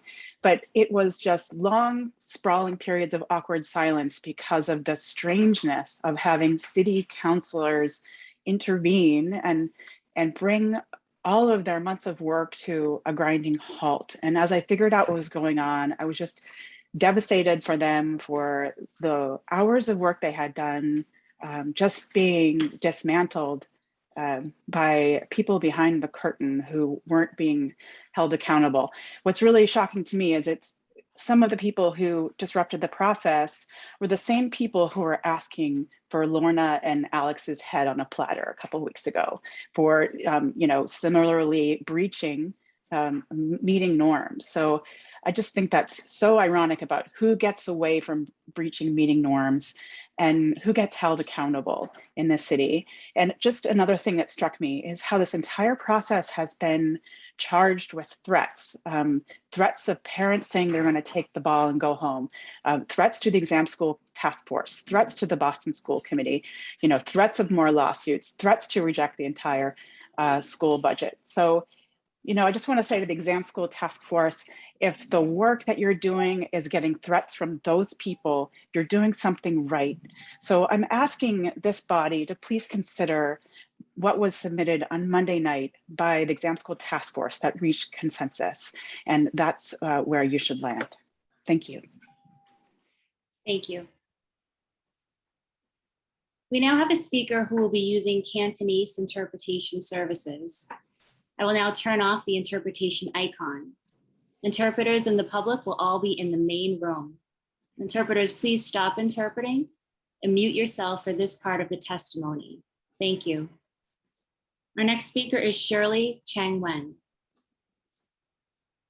Shirley 你喺唔喺度啊 ？Shirley Chang Wen 到你啦，你可以俾你嘅評論啦。你喺度唔該你舉手同埋開你嘅視頻。You hear me?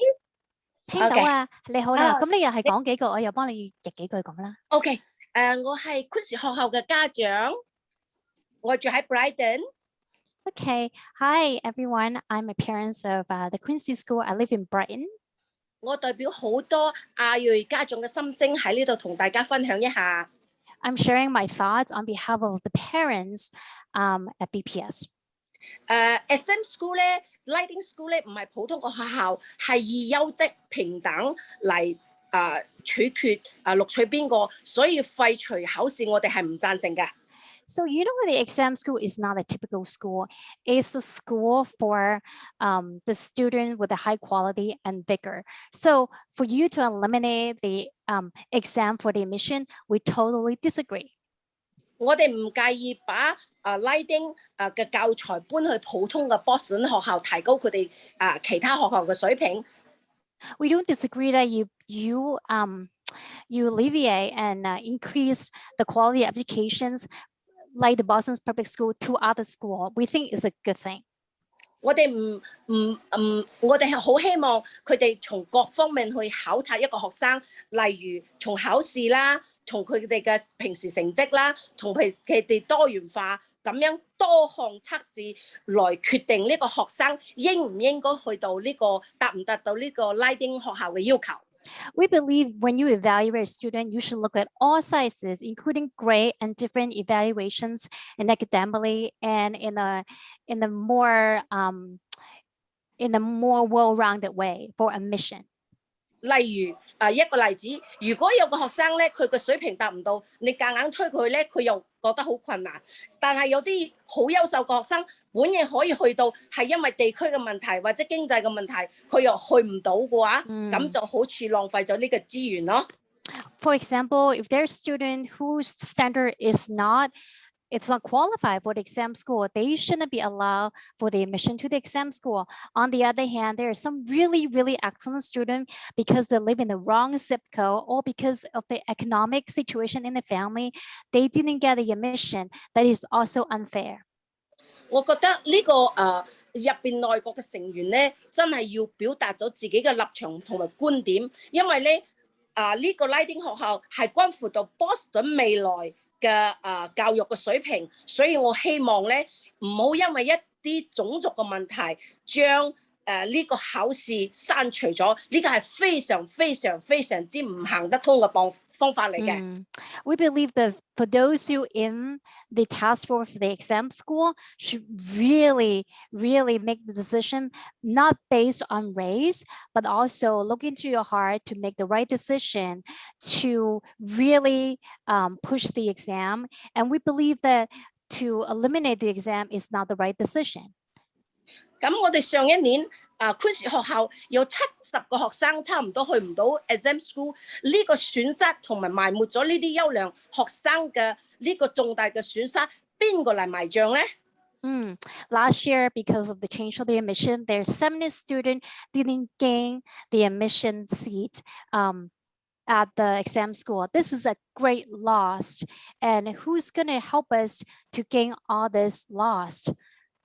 我哋亞裔咧真係希望喺呢個考試公平同埋多方面去考察學生是否有咁嘅能力考去呢間學校，唔係話你住喺邊度種族而有特別嘅偏私嘅行為。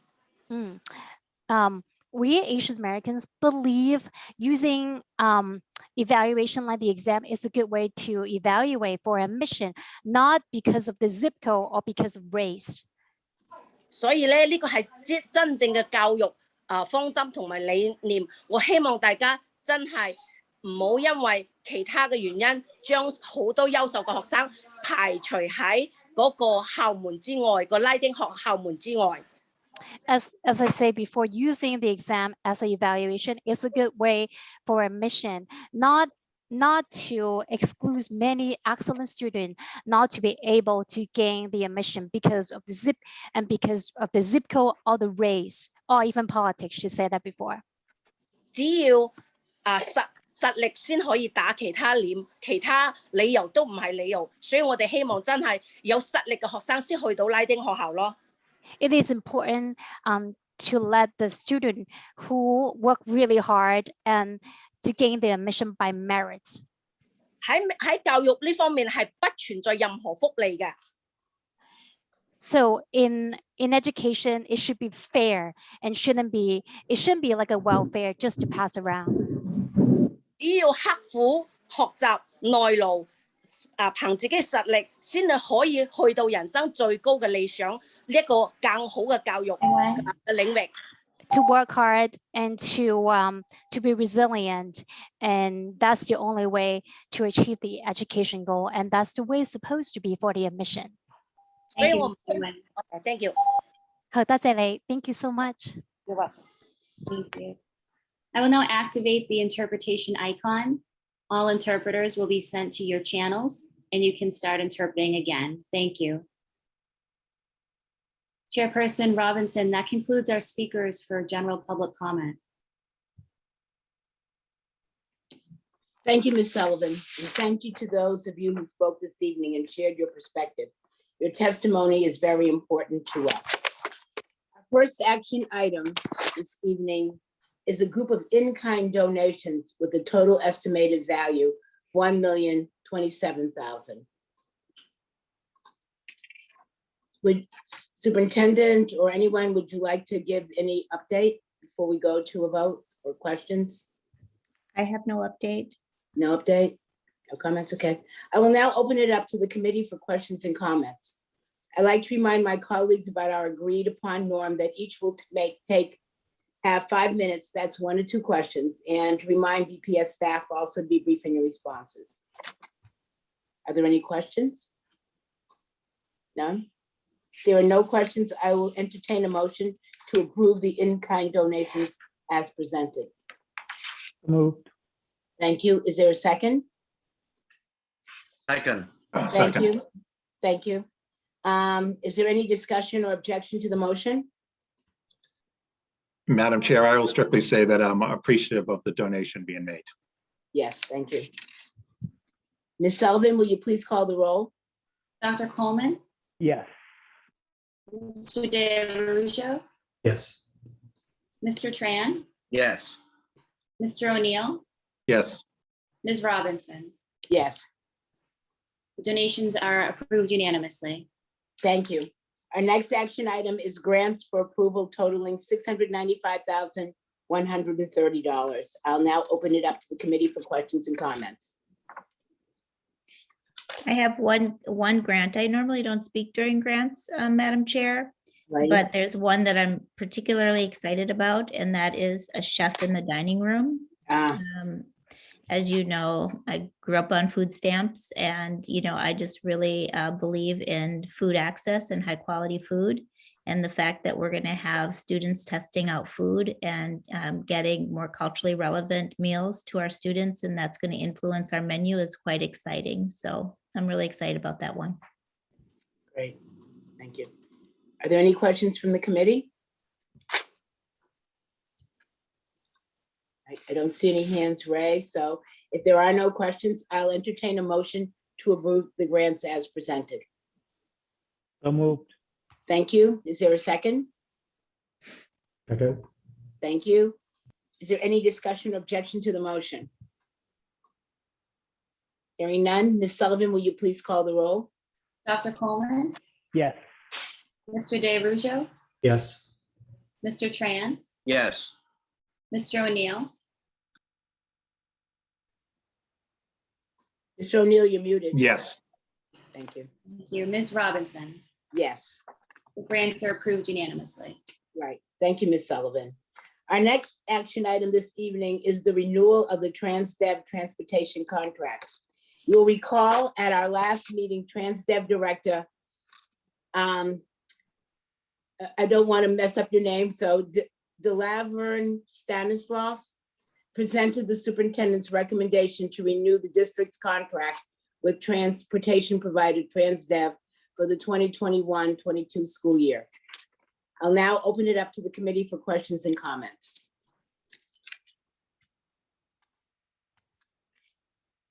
I don't see any hands raised. Dr. Coleman does, Madam Chair. Oh, all right, sorry. Scrolling back and forth. Dr. That's right, Coleman? that's right. Well, good. The transportation in the city is a tremendously complicated process. And as populations grow and making it on time are difficult, moving kids from very different parts of the city to others, integrating both our charter and our parochial schools and private school peers is a phenomenally difficult process. And in the time I've been on this committee, rarely have I felt we've been on top of it the way I feel we are now. Now, I'm not saying we're all the way there, that everything's worked perfectly, but the communications in around this contract, the reporting of the numbers, the bringing it forward, and I think I want to appreciate the district has been listening to us in terms of giving us more data in each meeting and showing the progress and the lack of progress in areas. And I think this whole conversation about the transportation is a significant one, which gives some hope that as we move forward, as we go into a new contract, we're going to have some real specified expectations from whoever's going to get the renewed or the next contract. And so we can really be confident that we can make a multiple year plan. So I want to state appreciation to the district for having improved the quality of the data, the accountability that's going on, even though we know it's an imperfect system and needs to get a lot better, but that's the groundwork to be data-based and to be consistent and transparent is the base we need in order to improve our system. So I want to thank the district for the work they've done and intend to support this proposal. Great. Thank you, Dean Coleman. Are there any other comments? Excuse me? I'll let my Yeah, Mr. O'Neill go. Mr. and then I'll- O'Neill. Okay. Thank you, Madam Chair. And I just want to, in particular, I agree with Dr. Coleman's comments about the data from the district overall. I particularly want to thank the Transportation Department. An extraordinarily difficult past year. The amount of iterations you had to go through as we opened buildings, closed buildings, slowly rolled out buildings, students with disabilities first that obviously have intense transportation needs, communicating with parents to by the end of the year, when we were back running and traffic was back in Boston, the on-time numbers were great. So congratulations. I see Dee Laverne on the screen with her assistant, it looks like, on her lap. So probably had her at a call center answering a phone once or twice as well. But I just wanted to make sure to give a shout out to the Transportation Department for their incredibly hard work this year. And I'm very happy to support your recommendation to extend for a year as you think about what's the best way to approach transportation in future years. Great, thank you. Dr. Cassellius? Madam Chair, I just want to take a moment to recognize Della Verne and her entire staff for the incredible work that they've done. I also want to thank our drivers and dispatchers and our monitors and all of the staff at TransDev under the leadership of James Falk. You know, when I came here, buses were really a challenge, and Ms. Della Verne Stanless was on the job new and inherited a big challenge, and she has risen to that challenge with her team and really worked with our TransDev partners to put in place significant measures and processes. And we've worked with our unions to really resolve some of these matters. Obviously, still always work to do, but very grateful that they come together and put children first and resolve these matters. So very thankful to our union partners as well. So I just wanted to mention that. Thank you for your support this evening. Thank you, Superintendent. If there are no further questions, I'd like to entertain a motion to approve the renewal of the TransDev contract for school year 2021-22 as presented. Is there a motion? So move. Thank you. Is there a second? Second. Thank you. Is there any discussion or objection to the motion? Hearing none, Ms. Sullivan, will you please call the roll? Dr. Coleman, Yes. Mr. DeArujo, Yes. Mr. Tran, Yes. Mr. O'Neill, Yes. Ms. Robinson. Yes. The motion is approved unanimously. Thank you. Our next action item is the superintendent's composite performance evaluation and final rating for school year 2021. You'll recall that at our last meeting, Dean Coleman presented a composite performance evaluation that synthesizes the individual evaluations completed by each committee member with a final overall rating of effective or proficient. At this time, I will turn it over to Dean Coleman for final comments. Thank you, Chairperson Robinson. You know, I think that the writing speaks for itself. I just want to make a note, because this is a difficult decision we need to make. It's one of our primary responsibilities as Vice Chair O'Neill's also reminded us that budget season. It's strategic plan, budget, and supervisor superintendent. And so it's incredibly important, very difficult given the structures of our work. And I just want to make a point that I think is very important, both for us and the community at large. One of the challenges we have in doing this type of evaluation is separating the evaluation of the individual and the work that they are doing, the skills they're demonstrating, and the goals they're accomplishing in relation to a very challenging system that is riddled with historical challenges and problems and fights, and those don't always work out well. So it's in my estimation that our evaluation actually captures the work the superintendent is doing to move the system and improve the quality of the system forward. To be in the midst of tremendous historical and current challenges, and I'm very supportive of our evaluation of that performance. Also understanding that we have a long way to go, and we have a system in need of significant, as Councilperson George mentioned earlier. We're at this critical point where we have to make some changes that are systemic to move the whole group forward.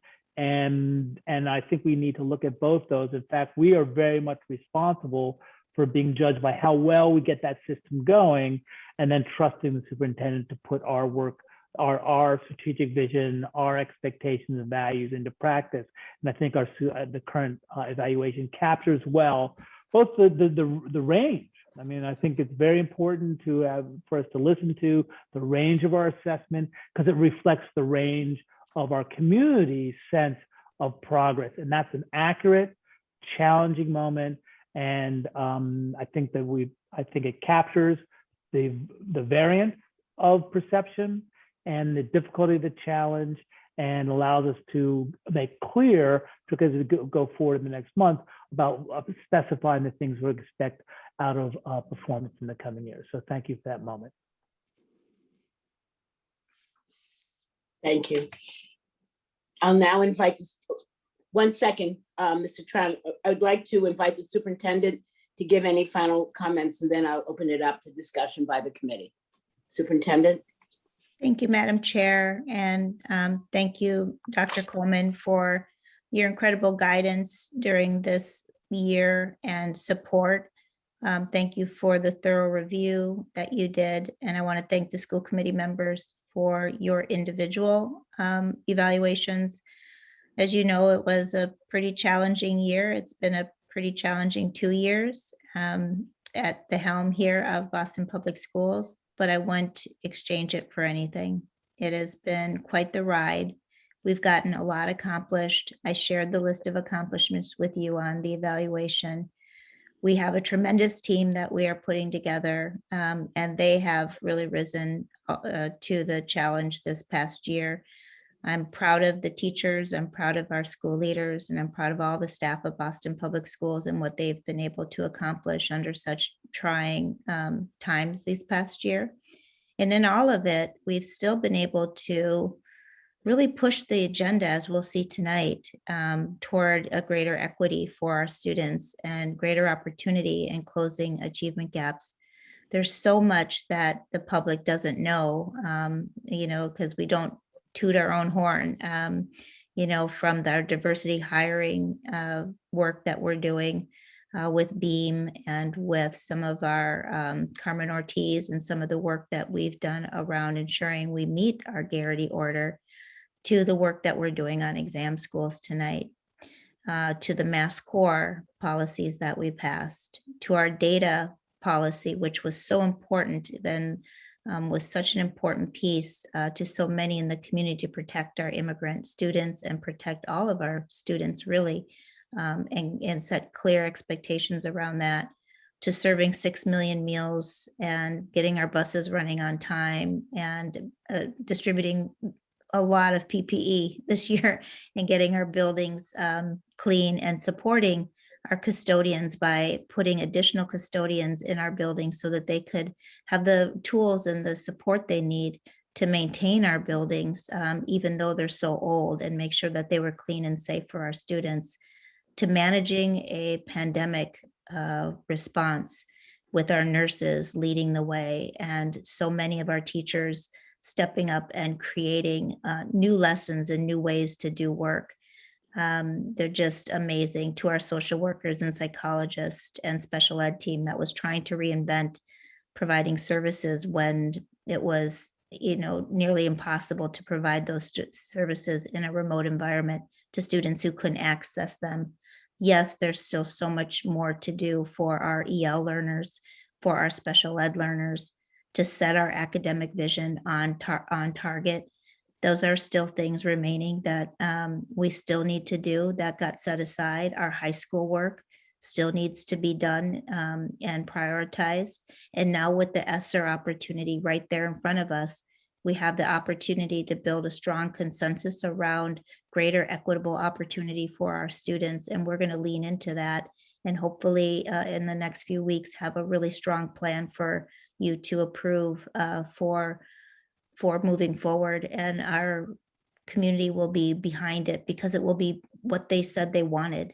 I spent a lot of time talking to a lot of people about what they want and what students need. And I think you'll see that reflected in the ESSER commitments and the funding decisions that have to be made for that $400 million. Now, I do try to remind people that it's 10% of our budget. So the real bonus, the real work is in the other 90% of the budget. 400 million is a big number, but our budget is 1.4 billion, and that's ongoing, whereas the 400 million over 3 years is just one-time funding. So it provides us an opportunity to build a foundation moving forward, and we will invest in literacy programs. We will invest in equitable opportunities in arts and athletics and libraries and all of the great things that parents have said that they need before and after care. So there's a number of things that we've been listening, and we should have a final list for you moving forward on where we go from here. But I thank you very much for the feedback. And we are getting focused, and having the pandemic behind us will really help us to focus on the things that matter and the things that we need to get done. So with that, I'll turn it back over to you, Madam Chair. And I thank my school committee members for your incredible partnership these past 2 years. Great. Thank you, Superintendent, and thank you for your leadership during this incredibly challenging year. I'll now open it up to the committee for questions and comments. Please raise your hand in chat. Right now I see Mr. Tran. Hi, just a very quick comment. I would like to extend my gratefulness and appreciation to Dean Coleman for having been very patient with me, as I believe I was the last person submitting my evaluation to you. I took a lot longer than the rest of the members, and I appreciate the fact that you've been very patient. Secondly, as a lawyer, one of my skills supposedly is to be able to incorporate by reference and to analogize. Your skills in that area in compiling the final version of the recommendation far surpass what I would believe any lawyer would be. So thank you very much, Dr. Coleman. Mr. Trott, I have to point out that you know that my whole family are lawyers, so you just made my day.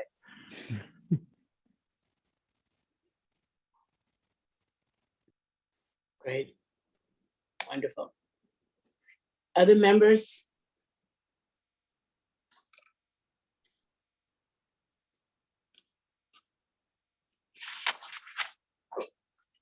No one else has anything? I just want to say again, Dr. Cassellius, I know it's been a very trying year.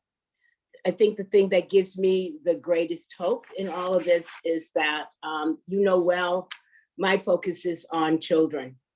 And I see that we are on the precipice of opportunity of moving forward on a number of issues to improve the outcomes of kids. And we've had several superintendents and lots of promise over the last 5 years, but a lot of things have remained promises. And we have done some hard work to move some sticky topics forward during a year of pandemic, and we're right at the beginning. So look forward to continuing to move forward. And again, thank you for all of the work that you've done this year. So at our next action item is the 2-year extension of the superintendent's employment contract. Excuse me, Madam Chair, I Chair. think we need a vote. Yeah. Oh, I'm sorry, didn't do the vote. Sorry about that. So if there are no further questions, I'll entertain a motion to approve the superintendent's composite performance evaluation and final rating of proficient for school year 2021 as presented. Is there a So motion? Thank you. Is there a second? I know 2 people spoke. We have a second. Thank you. Is there any discussion or objection to the motion? Ms. Sullivan, will you please call the roll? Dr. Coleman, Yes. Mr. DeRusso, Yes. Mr. Tran, Yes. Mr. O'Neill, Yes. Ms. Robinson.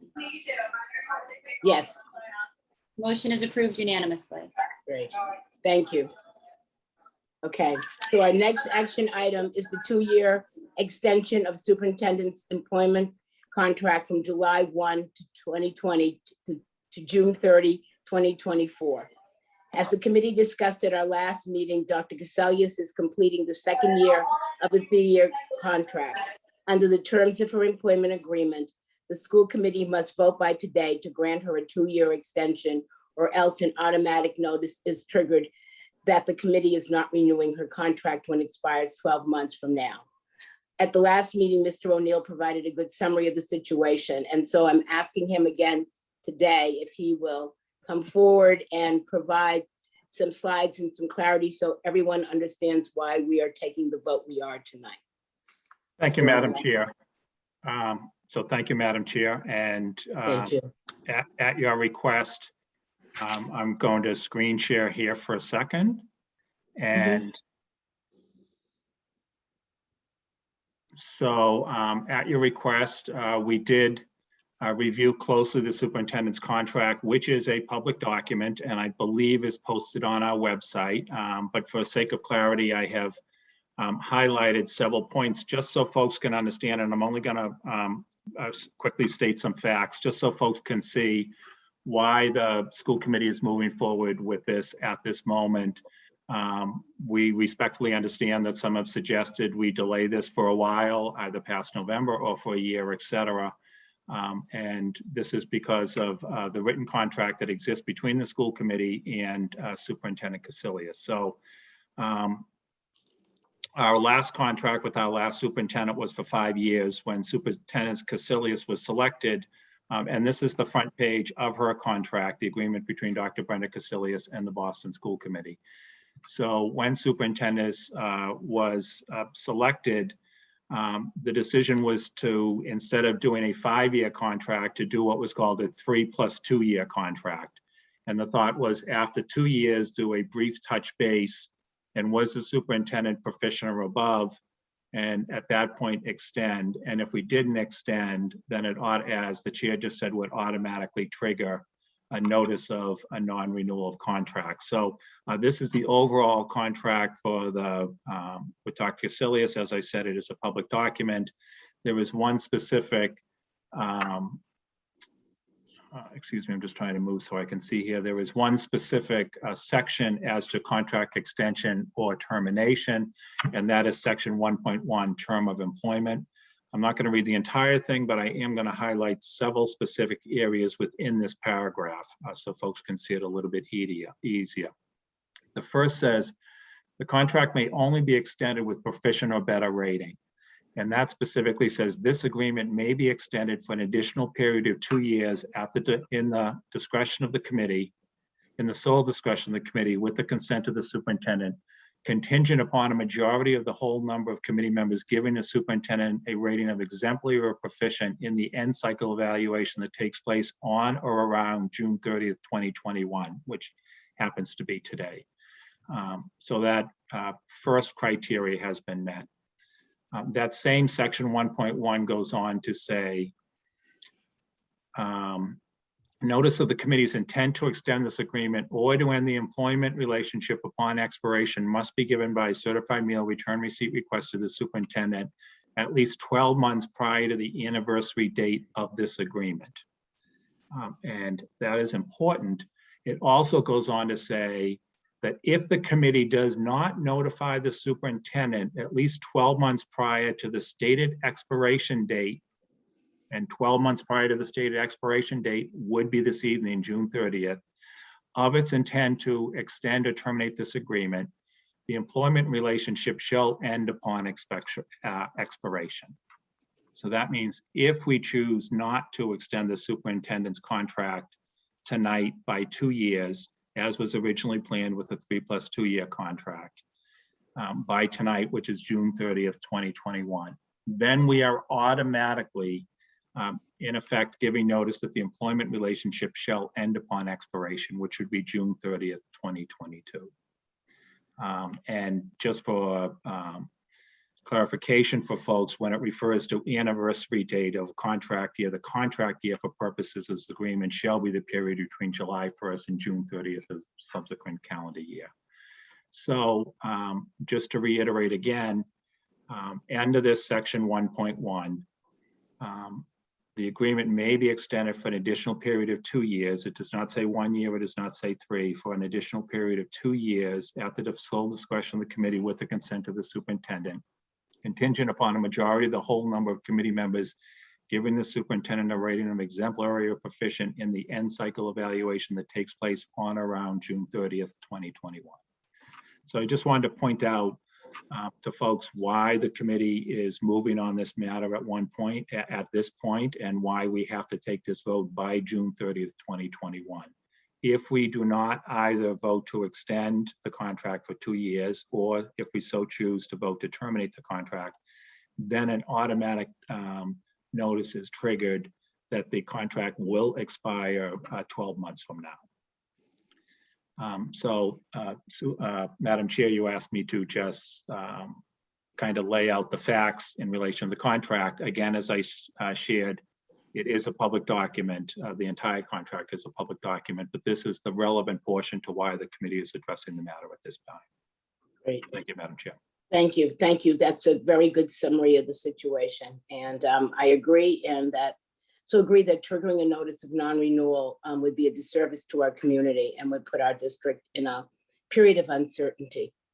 So that's why tonight, having provided the superintendent with an overall performance rating of effective, according to the terms of employment contract, I'd like to propose that the committee invokes a 2-year extension of superintendent's employment contract from July 1, 2022 to June 30th, 2024. And now I want to invite the superintendent to give any final comments. I have none, other than I absolutely want to serve this organization and serve the children and families of Boston. I'm completely committed. Thank you. I'll now open it up to the committee for questions and comments. I see Dr. Coleman, your hand is raised. Yeah, Vice Chairperson O'Neill, thank you very much for your summary. And I just want to ask just a couple clarifying questions and start with that, and then a comment about the value of renewal.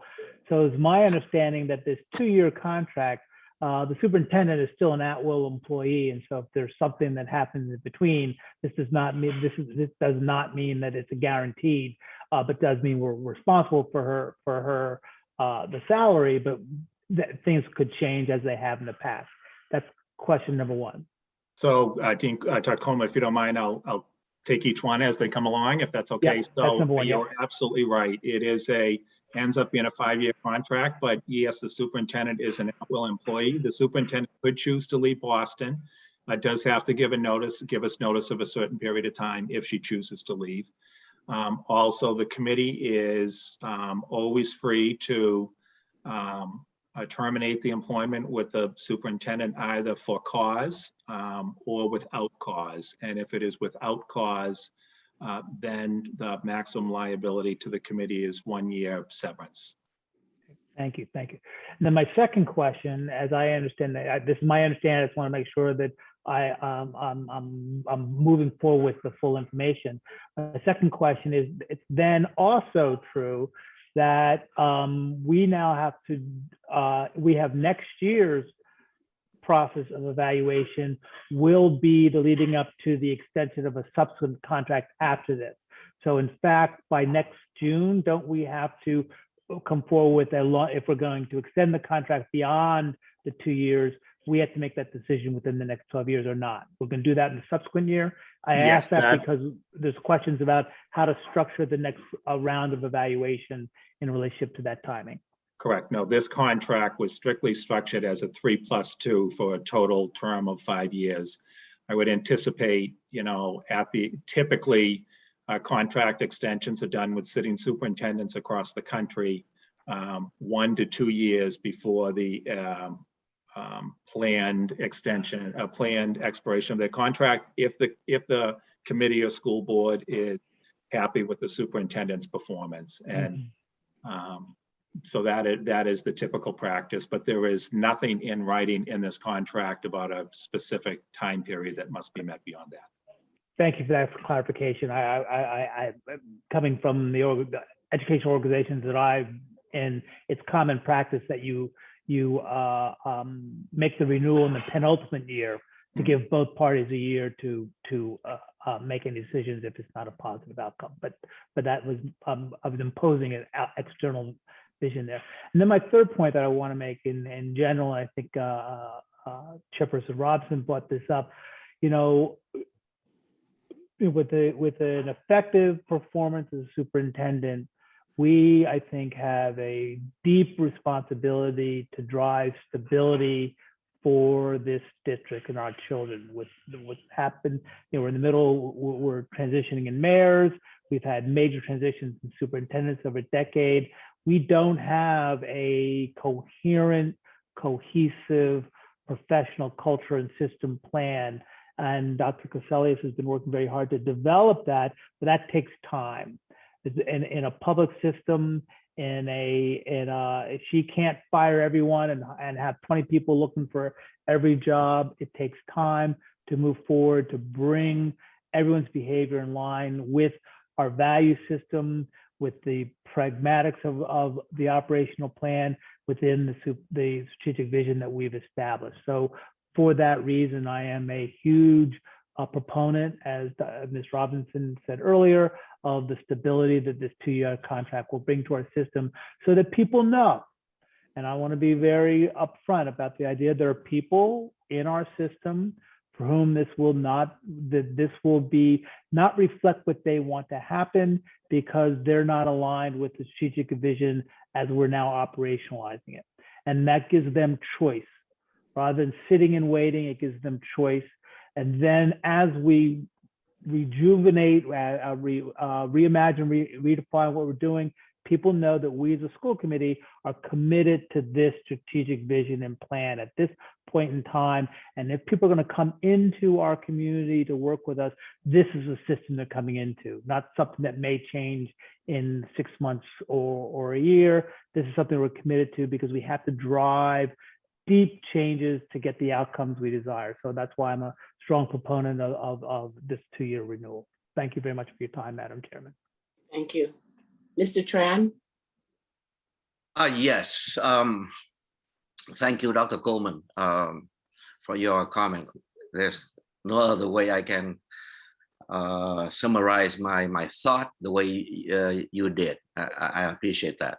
I do have just couple of maybe technical questions regarding the contract. The first question is, at the point, I don't know whether in the contract specifies anything other than the fact that we will vote up or vote down on the extension based upon the categories that we based upon the marks that we evaluated the superintendent on.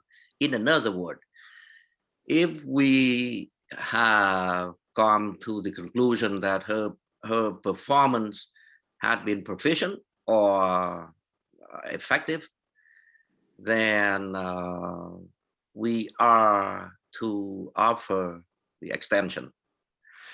Let's say, you know, what I'm coming at is, aside from those two criteria, is there anything at all in the contract that would lend us power to any kind of amendment or any kind of provision that would lend us power to either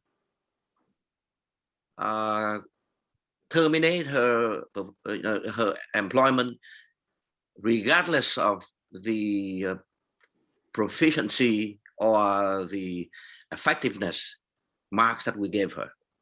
That's the first question. Do we have that provision spelled out anywhere in the contract? So, Mr. Yes.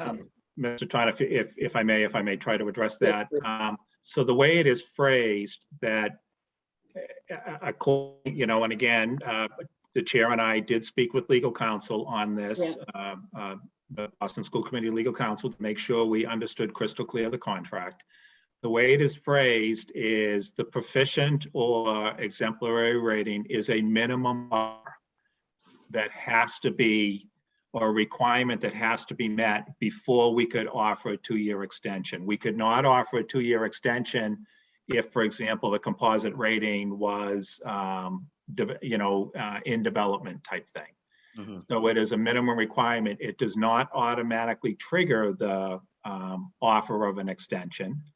It's a requirement that had to be in place first before we could decide to exercise the 2-year extension. However, in answer to the second part of your question, that is we only have 2 options at that point. One is to offer the 2-year option. It does not say 1 year or 90 days or that type of thing. It's we may, at our sole discretion, offer a 2-year option. And if we do not do that by June 30th, 2021, then it in effect automatically triggers a 12-month notice that the contract will not be extended. So those are only 2 options, but the rating is a minimum criteria that has been met by our vote that we just took. Okay, I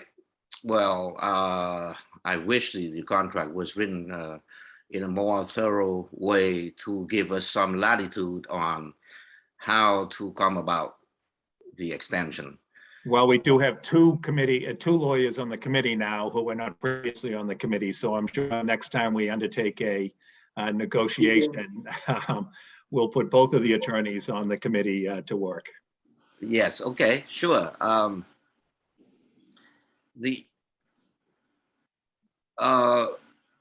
Well, then I will not ask my second question, but I would like to take this opportunity to just echo Dr. Dean Coleman's remark regarding the stability, the continuation. I understand the politics of the city. I understand. I've been a political animal for a while. I understand all that. But I'm not going to tie the hand of the superintendent with a 1 year, continuation, and turn her into a lame duck for the kind of stability, the kind of work that we are pursuing and that we are pushing. So for that, I strongly support Dean Coleman's recommendation. Thank you. Thank you. Are there any other comments? Mr. O'Neill. Thank you, Madam Chair. I tried before to simply state facts as you requested me to, but as a voting member as well, I just would like to express my opinion. And like a lot of us, we get input from all across the city. So we talk to school leaders, we talk to teachers, parents, students. I also actually spoke with a number of the members of the Superintendent Search Committee that worked on bringing Dr. Casilius to Boston. I was honored to be part of that committee, as I was on the search committee before that as well. So, and I did ask folks, for their opinion of how Dr. Casilius is doing, even as we were doing our own evaluation. And it's no surprise to Dr. Casilius that she has fans in the city. She has a few detractors. There's no bigger lightning rod in Boston, whether it's the lightning rod on top of the Prue or being superintendent of schools in Boston in the year of a pandemic. There were a number of people that had very nuanced views as well, that saw a lot of the good that the superintendent has done in the past 2 years, all the movement in the right direction, all the tough things that she has challenged and taken on. Sorry, Superintendent, you're with us, I should address you directly. All the things that you have taken on. As you said at the outset, the fact that we're talking about exam school admissions 2 years after you came here, that several weeks ago, we approved the policy on mass core that had been talked about, I believe, for 7 years. So many things that you have done. And just as importantly, the pandemic that hit and how you evolved. And considering today is my last day, June 30th is my last day as chair of the Council of Great City Schools, I can't help but invoke that as well. And I do, in that position, have had the opportunity to talk with a lot of superintendents and school board members across the country on a very, very regular basis. And I'm aware of the 7 openings for superintendents in large city schools that are available right now, as an example. And you know, I was able to compare the superintendent's performance to a number of her peers, and I know the high regard she is held in by her peers across the country who have seen the work that she is doing. I saw how you guided us through the pandemic when half the city wanted schools open, half the cities wanted school closed. And I know the impact to you and the senior team, and yet continue to guide. I know you're a lifelong learner. You always want to improve, be learning in this role, even with wealth of experience as commissioner and superintendent and educator, school leader. You know, your peers across the country say it takes 3 to 5 years in the city to really hit your stride. And I see the pieces falling in place. In particular, I want to thank you for having the courage and the foresight to conduct the Gallup poll. We were coming up at the end of the pandemic, and you know, as my mother used to say, everyone's at their wit's end. It's been a very tough year for everybody, and you know, you probably had a pretty good sense of how folks were going to respond, but you can't fix what you can't see. And having talked with you about it, I appreciate your courage in conducting that poll, even with the sense how it was going to come out, and now how you are moving with clarity, working with a number of the employees to say, okay, particularly central office morale, we want to work on it. Here are 3 to 5 things we're going to work on to try to improve. And I really applaud the fact that you did that. And that to me showed the courage of your convictions. And lastly, you know, the core of who you are and how equity is everything about you. You have taught me a lot about equity in the past couple of years. And so I do believe in stability for our district. I do believe you are on the right path, and be delighted to continue to work with you for a couple of years more. So I also support the recommendation. Yeah. Thank you. I just want to say a few things that I too agree with what my colleagues have said. And Superintendent, I've only been in my role for 2 weeks, less than that. And I know what leadership change can be. And I just take my hat off to you in terms of what you must have to deal with in 24 hours. I am completely stunned by what I've had to learn in a quick 2 weeks. And so only imagining how you deal with 10,000 employees, 50,000 students, parents, school buildings in the same 24 hours a week that the rest of us give. You have been an amazing leader in a very tough time. And I too look forward to continuing to finally get to work on the things that have been on this long list that our students need. You know, we're moving forward for students. There's a lot of adult chatter. Adults sometimes, I think, are happy not to see things. And you know what I've said over and over again in the last couple of weeks, when our students fail, who's winning? Our students aren't, but we're all here for students, and you've made that really clear. And so now looking forward to give you an opportunity, hopefully in a year not of pandemic, to actually move forward on many of the things that you and your team have been striving for. So if there were no other questions, I want to entertain a motion to approve the extension of superintendent's employment contract from July 1, 2022 to June 30th, 2024 as presented. Yes. Thank you, Kwok. Is there a second?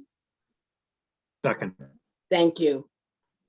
Is there any discussion or objection to the motion? Madam Chair, I'm sorry.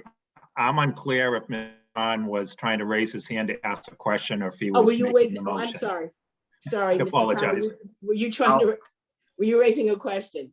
Oh, no, I'm not raising a question. I was just trying to respond to your comment, Chairwoman Robinson. Yes. Thank you for stepping up. What can I say? For the last 2 weeks, you know, your interaction with us and you're reaching out and your hard work. There's no other place for you to be. So I really want you to understand that. I do appreciate a lot. Thank you. Right. Thank you. Thank you. All right. So do we now have a motion for the superintendent? Let me go back and read it again so we can get both of them. So I'll entertain a motion to approve the extension of superintendent's employment contract from July 1, 2022 to June 30th, 2024 as presented. So moved. Thank you. Second. Do I have a second? Second. Thank you. Is there any discussion or objection to the motion? Ms. Sullivan, please call the roll. Dr. Coleman, Yes. Mr. DeRusso, No. Mr. Tran, Yes. Mr. O'Neill, Yes. Ms. Robinson. Yes. That's 4 in favor and 1 nay. The motion passes. Thank you. Our final action item this evening is an amendment to the superintendent's employment contract. The current contract, as written and signed in May of 2019, calls for the committee to provide the superintendent with written notice of its intention to extend or end her employment by June 30th. The proposed amendment would provide the committee with an additional 2 days to provide that notice, extending the deadline to July 2nd. Specifically, the recommendation before us is an amendment to the contract between the Boston School Committee and Dr. Brenda Cassellius, dated May 8th, 2019, as follows. Section 1.1 of the contract is amended by deleting the last 3 sentences and inserting in their place the following.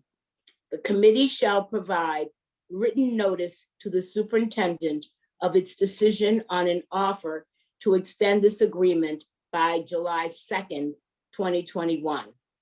I will now invite the superintendent to give any final comments. I'm just so very grateful to this school committee and so committed to the children of the city and the work ahead with the team at Boston Public Schools, all the educators, school leaders, and all of our staff, from our buses, our cafeterias to our classrooms. I'm just very grateful and humbled to be able to lead this work. Thank you. Thank you. I will now open it up to the committee for questions and comments. Madam Chair, may I just point out, this is a very minor technicality. It was only because our original last meeting of the year was scheduled for last week. And it got pushed to June 30th, and the contract says we have to vote by June 30th, which we did, but it also said then certified mail return receipt requested, and it is impossible to send a certified mail return receipt requested now at 7:30 p.m. So upon the advice of legal counsel, they suggested this just be moved out by 2 days so that the letter could be prepared and given to the superintendent. Ready. Thank you. Are there any other questions or comments? No. If there are no other questions, I'll entertain a motion to approve the amendment to the superintendent's employment contract as presented. So moved. Thank you. Is there a second? Is there a second? Second. Thank you. Okay, cool. Is there any discussion or objection to the motion? Ms. Sullivan, will you please call the roll? Dr. Coleman, Yes. Mr. DeRusso, Yes. Mr. Tran, Yes. Mr. O'Neill, Yes. Ms. Robinson. Yes, Motion passes unanimously. thank you. Thank you all. Thank you, Superintendent. So our first report this evening is the suspension of the maximum age policy for the school year 2021-22. At this time, I'd like to invite Manny Allen, Director of the Re-Engagement Center, and Carlos Diaz, Coordinator of the School Services for Alternative Education, to please give their presentation. But first, I'd like to invite the superintendent to give opening remarks. Madam Chair, if you recall, we passed a similar policy last year. And so I requested that they come back and do this for permanency so that we can have this suspension of the maximum age this year as well. So we did pass it last year. This is very similar this year to ensure that the last year, where we know was so challenging for so many of our students, that we have the time in order to ensure that they get what they need and they earn their diplomas. So with that, I'll turn it back to you, Madam Chair. Thank you. So we will have the presentation. Thank you. Good evening, Madam Chair. As mentioned, my name is Carlos Diaz. I am the coordinator of School Services for Alternative Education. It's important to note that the pandemic has brought about some unanticipated challenges that have greatly affected many of our most vulnerable students. To that end, in alignment with the steps of the Boston Public Schools has taken to do no harm to students, the Office of Secondary Schools is once again requesting a temporary suspension of the maximum age assignment and enrollment policy. What this means is that students currently expected to age out of their school assignment due to their age would be allowed to remain in their current school through the end of the 2022 academic year, or until their graduation requirements are satisfied, or whichever comes first. The one-year suspension of this policy would apply to all students who currently attend alternative education and/or our secondary schools. I would like to point out that if granted, this one-year suspension of this policy would and does align with the following commitments of the PPS strategic plan. In particular, commitment 1, eliminate the opportunity and achievement gap. Commitment 3, amplify all voices. Commitment 4, expand opportunities. At this time, Madam Chair, I would like to turn over this part of the presentation to my colleague, Manny Allen, Executive Director of the Re-Engagement Center, who will provide you all with some very important data points on who these students are.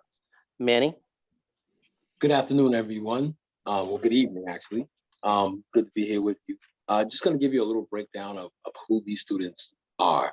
So there are currently right now, we have 384 students that are currently enrolled that will be 21 on or before August 31st. So 124 of them will not be affected by this because 52 are actually Boston Day and Evening students, and they have a charter agreement with DESE that allows them to hold on to their students to their 23rd birthday, and then another 72 are special ed students, special education students, which means they have transition plans per their IEP.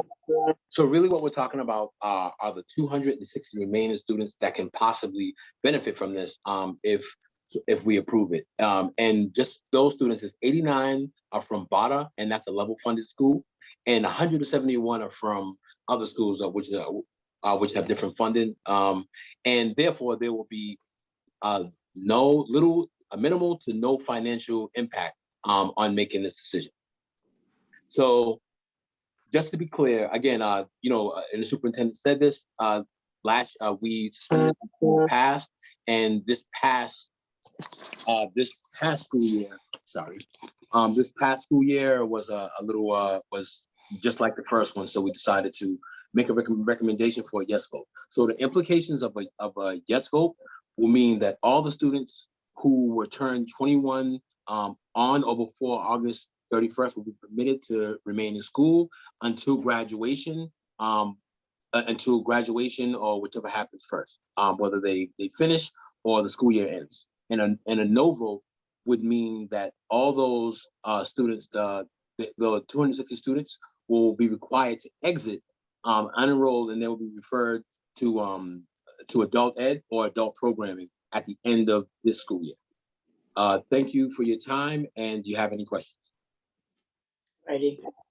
Thank you, Mr. Allen, and thank you, Mr. Diaz, for that report. I'll now open it up to the committee for questions and comments. Are there any hands raised? Mr. O'Neill? I have just one quick comment. Thank you, Mr. Diaz and Mr. Allen, for that presentation. I'm curious if we know the impact to students last year, you know, who in effect benefited from this policy, you know, of the one-year extension last year. Do we know the outcomes for those students? I'm sorry to hit you out of the blue with that one. No, it's a spectrum. So I believe there was about only 30 students who remain on this list that who are still on the list from last year. So it was very beneficial. Most of the students who we're talking about are probably a few classes away from graduation anyway, and so the time, the extra time is definitely needed. Thanks. And maybe, Mr. Allen, if we could get a follow-up report, you know, of a sense of how the students who were impacted by the policy last year, what the outcomes were, that would be great. And while I have you, I have to thank you for leading the effort with the superintendent, knocking on doors recently to go out and you know, find students who have not been engaged and to re-engage them. Sorry I couldn't make it that day with you, but I did see the wonderful story. I think it was on Channel 7 or Channel 4, and with the superintendent side by side with you. So thank you for that effort. Yeah. Mr. Allen, how many kids did we get that day? That's my question. Young people. I think it was 31. It was 59 students. So just to be clear, this was not your normal walking event. These were targeted students. So we drove to every house. So we hit 59 doors in about an hour and a half. We made 31 connections with students and families, and 15 of those students requested follow-up, which we followed with all of them. So it was a great event, and we'll be doing this all summer. So thank you for your support, Superintendent. Well, I'll tell you what, this is a fine example of all means all. And I can't thank the team at the Re-Engagement Center and our high school team and all the volunteers that came out. Every single kid matters. If we would have just gotten one. And I know Dr. Bergerman last year is a mentor to, I think, 2 of the students that she knocked on doors for still, and making sure that they got over that finish line. And it's a testament to you and taking this extra time that some of our kids need. And that's, I think, how we got the 2020 highest graduation rates ever in Boston. So kudos to you and your team and our high school team. And thank you, Mr. Diaz, as well. So thanks to all who work on that. And Mr. Allen, please let us know the upcoming dates. I'd love to join you on one of those dates. I will do, and I appreciate you all. Thank you. Thank you. Yes. Thank you. Yes. I also want to say thank you, particularly for being proactive and going out. I got to do it a year ago. And I know it's a lot of work, and I know families really appreciate it. So thank you. If there are no more questions from the committee, we will look forward to taking action on this very important issue at our next meeting. Thank you. Thank you so much. All right. Our next report this evening is a Horace Mann in-district charter renewal for the Dudley Street Neighborhood Charter School. At this time, I'd like to invite Dudley Street Neighborhood Charter School Principal Elijah Hextel and Board Chair and former parent Hakeem Harris to please present their report. Mr. Hextel and Mr. Harris will be joined by Jesse Solomon, Executive Director of the Boston Plan for Excellence. Before we begin, I'd like to invite the superintendent to give opening comments. I just want to thank the team for coming here today, and I'll invite Mr. Solomon to give some comments, opening comments. Good evening. Thanks everyone for having us. My job is really just to share my screen and press next slide. So I'm going to turn it over to Hakeem Harris, who's our board chair, and we'll start the slideshow. Thank you for that. And good evening, everyone. For those that don't know, again, my name is Hakeem Harris. I'm a parent of what is now a former Dudley Street Neighborhood Charter School student and a parent of one that's going to be upcoming in K1. Really looking forward to this school year. And we're here to present and talk about the charter renewal. Next slide, please, Jesse. Some history on the school. It was founded back in 2011, and it was a collaboration between the Dudley Street Neighborhood Initiative and BPE for Boston's Plan for Excellence.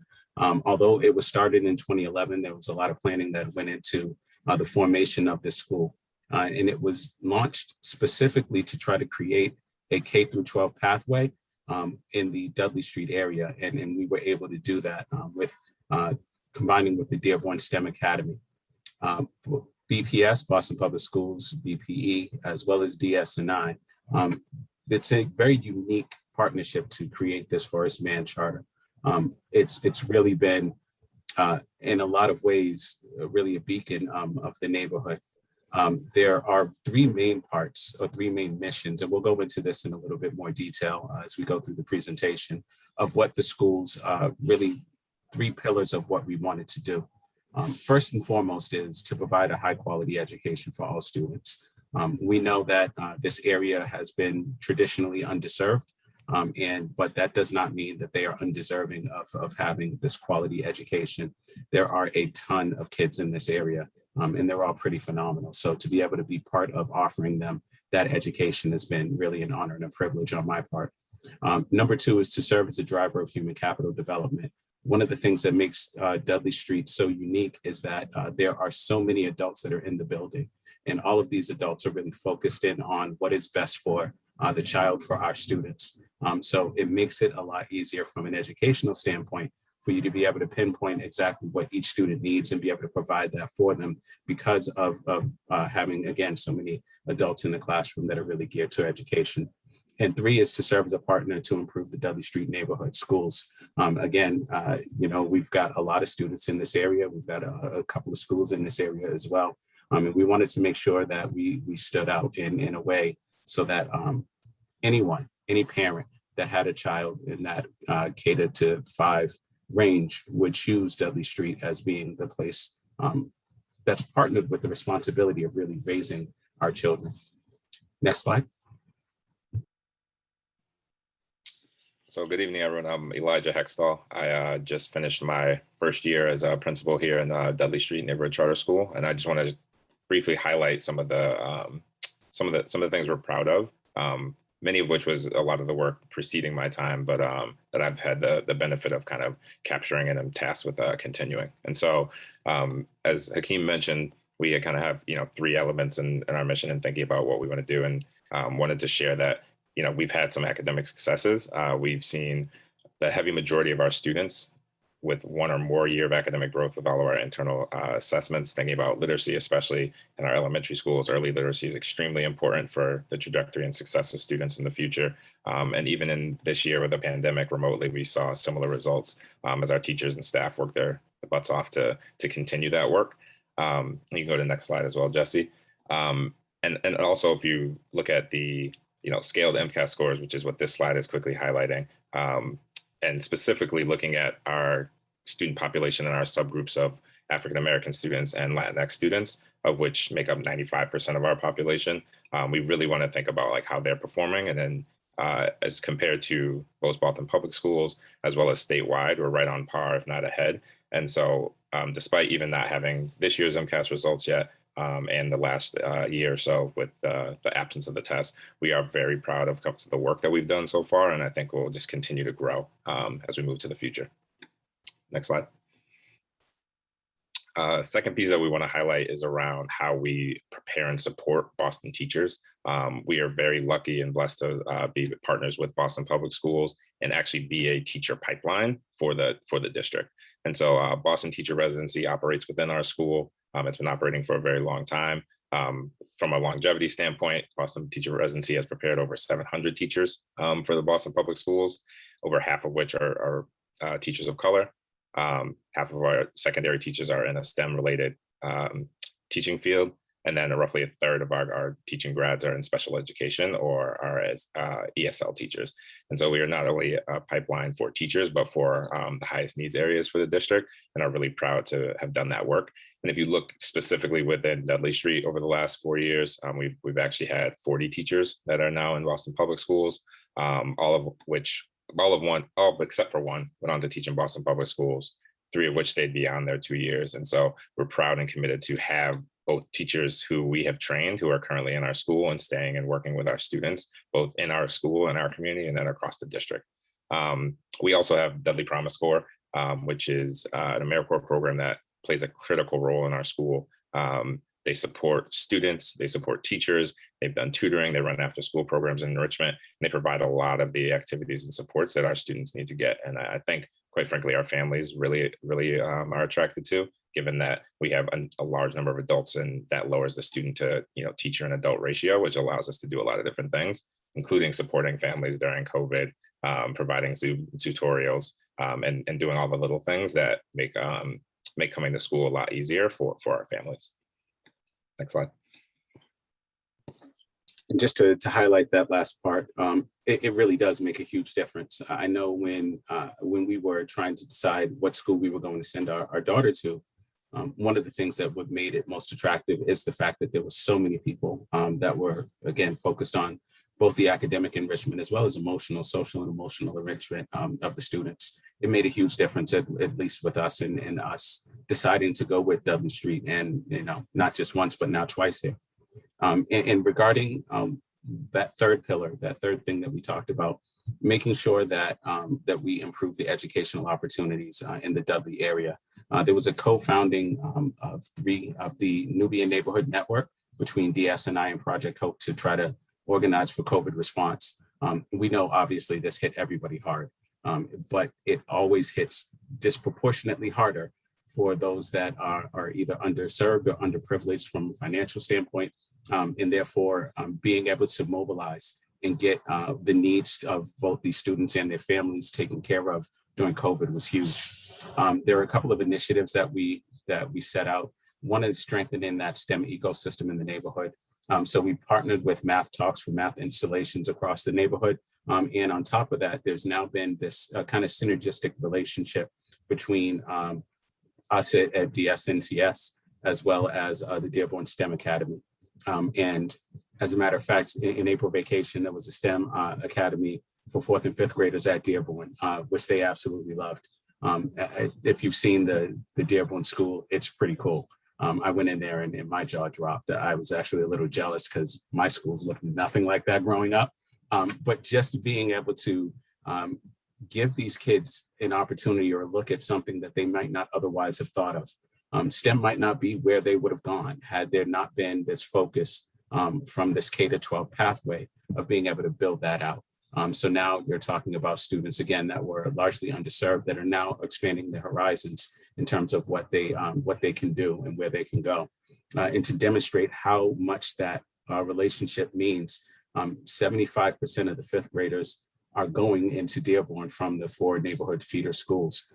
So parents are recognizing that difficulty and trying to figure out, where am I going to send my child to school, or trying to figure out, navigate that entire process.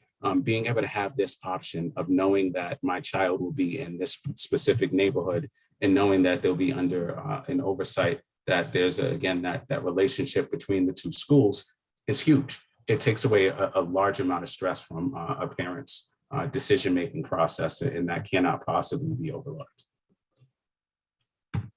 Next slide. And so this kind of outlines what we were talking about before, that K-12 pathway, right? Where you have students that are coming into Dudley Street that are going through the Dearborn STEM Academy and either going into post-graduation, or if they decide that, for one reason or another, school isn't for them, that we make sure that we set them up with the skills necessary for them to be able to have a sustainable wage, right? Part of the thing that makes Boston so difficult is how expensive it is. So making sure that these kids have everything it is that they need so that they can step out into the adult and real world and be able to survive on their own is huge.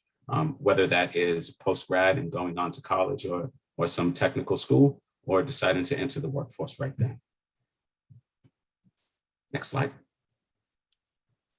And I just want to close a brief presentation this evening to talk about this last year. And so I'm in a unique position to come in as my first year, and now on the precipice of a charter renewal. And there's been a lot of work that has happened well before me, but a ton that happened this year.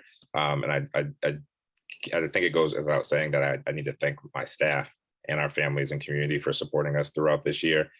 We had an attendance rate of 93.7 across the entire year, which I thought was great given the troubles with Wi-Fi, the computers, all of the different changing and moving parts.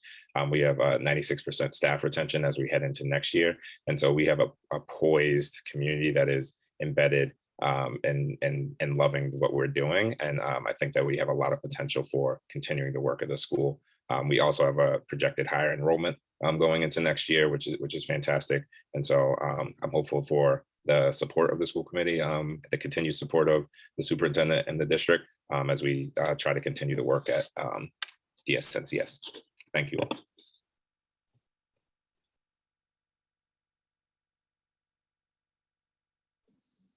Thank you, Mr. Hextall and Mr. Harris for that report. I now want to open it up to the committee for questions and comments.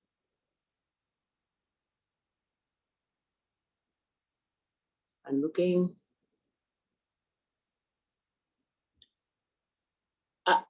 Mr. DeAruja. Yes, thank you, Madam Chair. I just want to say thank you for the presentation and also thank you to Mr. Solomon, who was able to introduce me to these fantastic schools and programs and looking forward to support. So thank you. Thank you.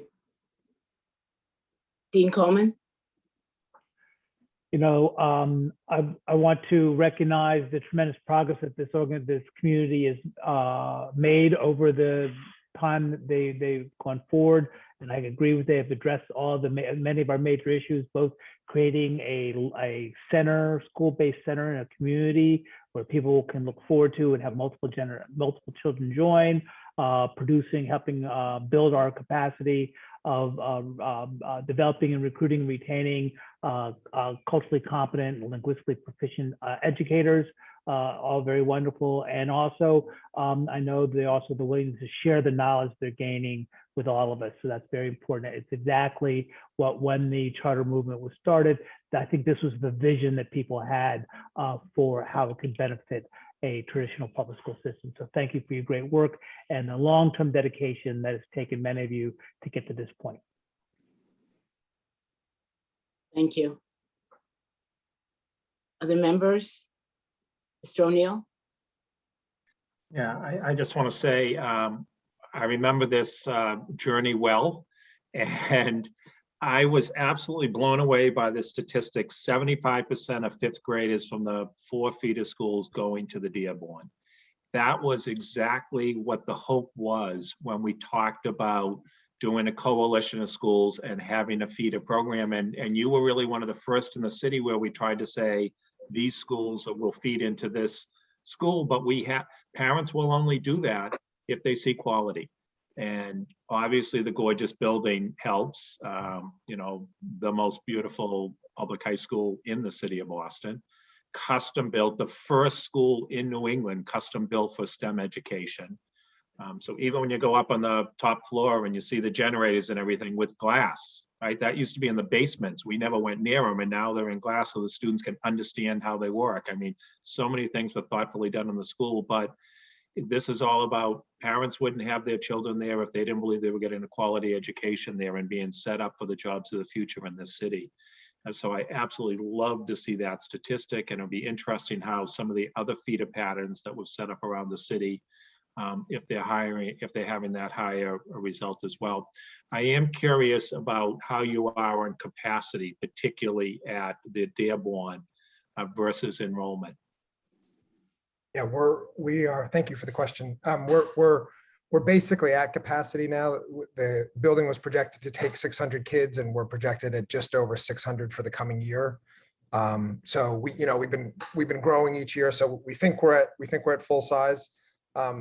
There is a little window here, which is as we continue to build the Pathways programs, more and more juniors and seniors will be out of the building and will be in internships and taking college classes, et cetera. Obviously, this last year, no one was there for part of the year, but so there may be a little more capacity possible as we hopefully get more and more juniors and seniors out and around the city.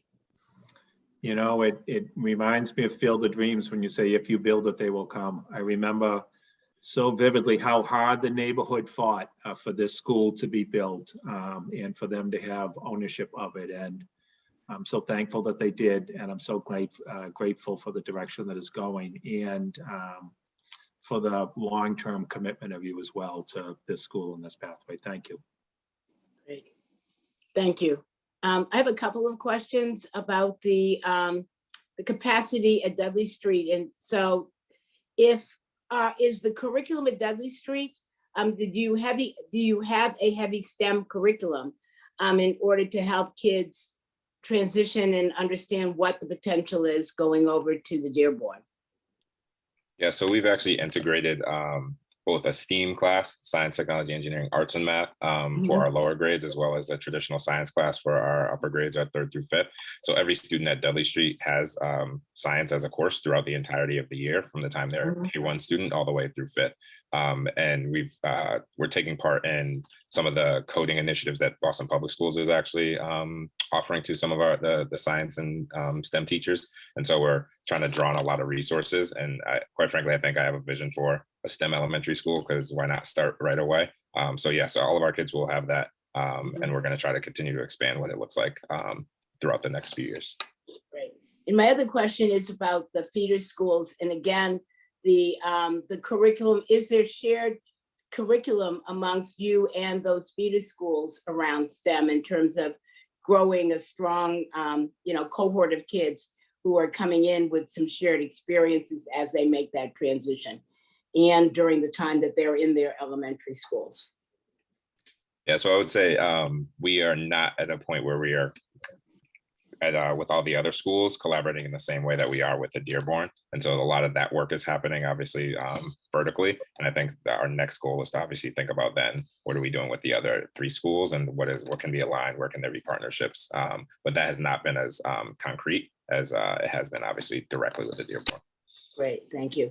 And again, I mean, I think this is more towards you, Jesse, as you think about the K-12 transitioning. I know that BFIT, Benjamin Franklin, is coming into the neighborhood in the next several years. Will you also look at ways of continuing it beyond grade 12? Yeah, that's a great question. And I should say we have started to do some work with the other feeder schools in the neighborhood around some of the STEM engagement campaign stuff and I know you've been part of those conversations as well. Yeah, we're excited and Hakeem referred to this too, about the kind of potential, not only to think pre-K to 12, but to think pre-K to 14 or pre-K to 16. We're working very closely with Wentworth, with BFIT, with Bunker Hill, RCC, et cetera. And so, kids and families are seeing that path from when their children are young. Students can pretty close to automatically matriculate into Wentworth if they're taking classes there now and are successful during high school. They can just stay and go, working on something similar with BFIT. BFIT, as you know, is moving to the neighborhood.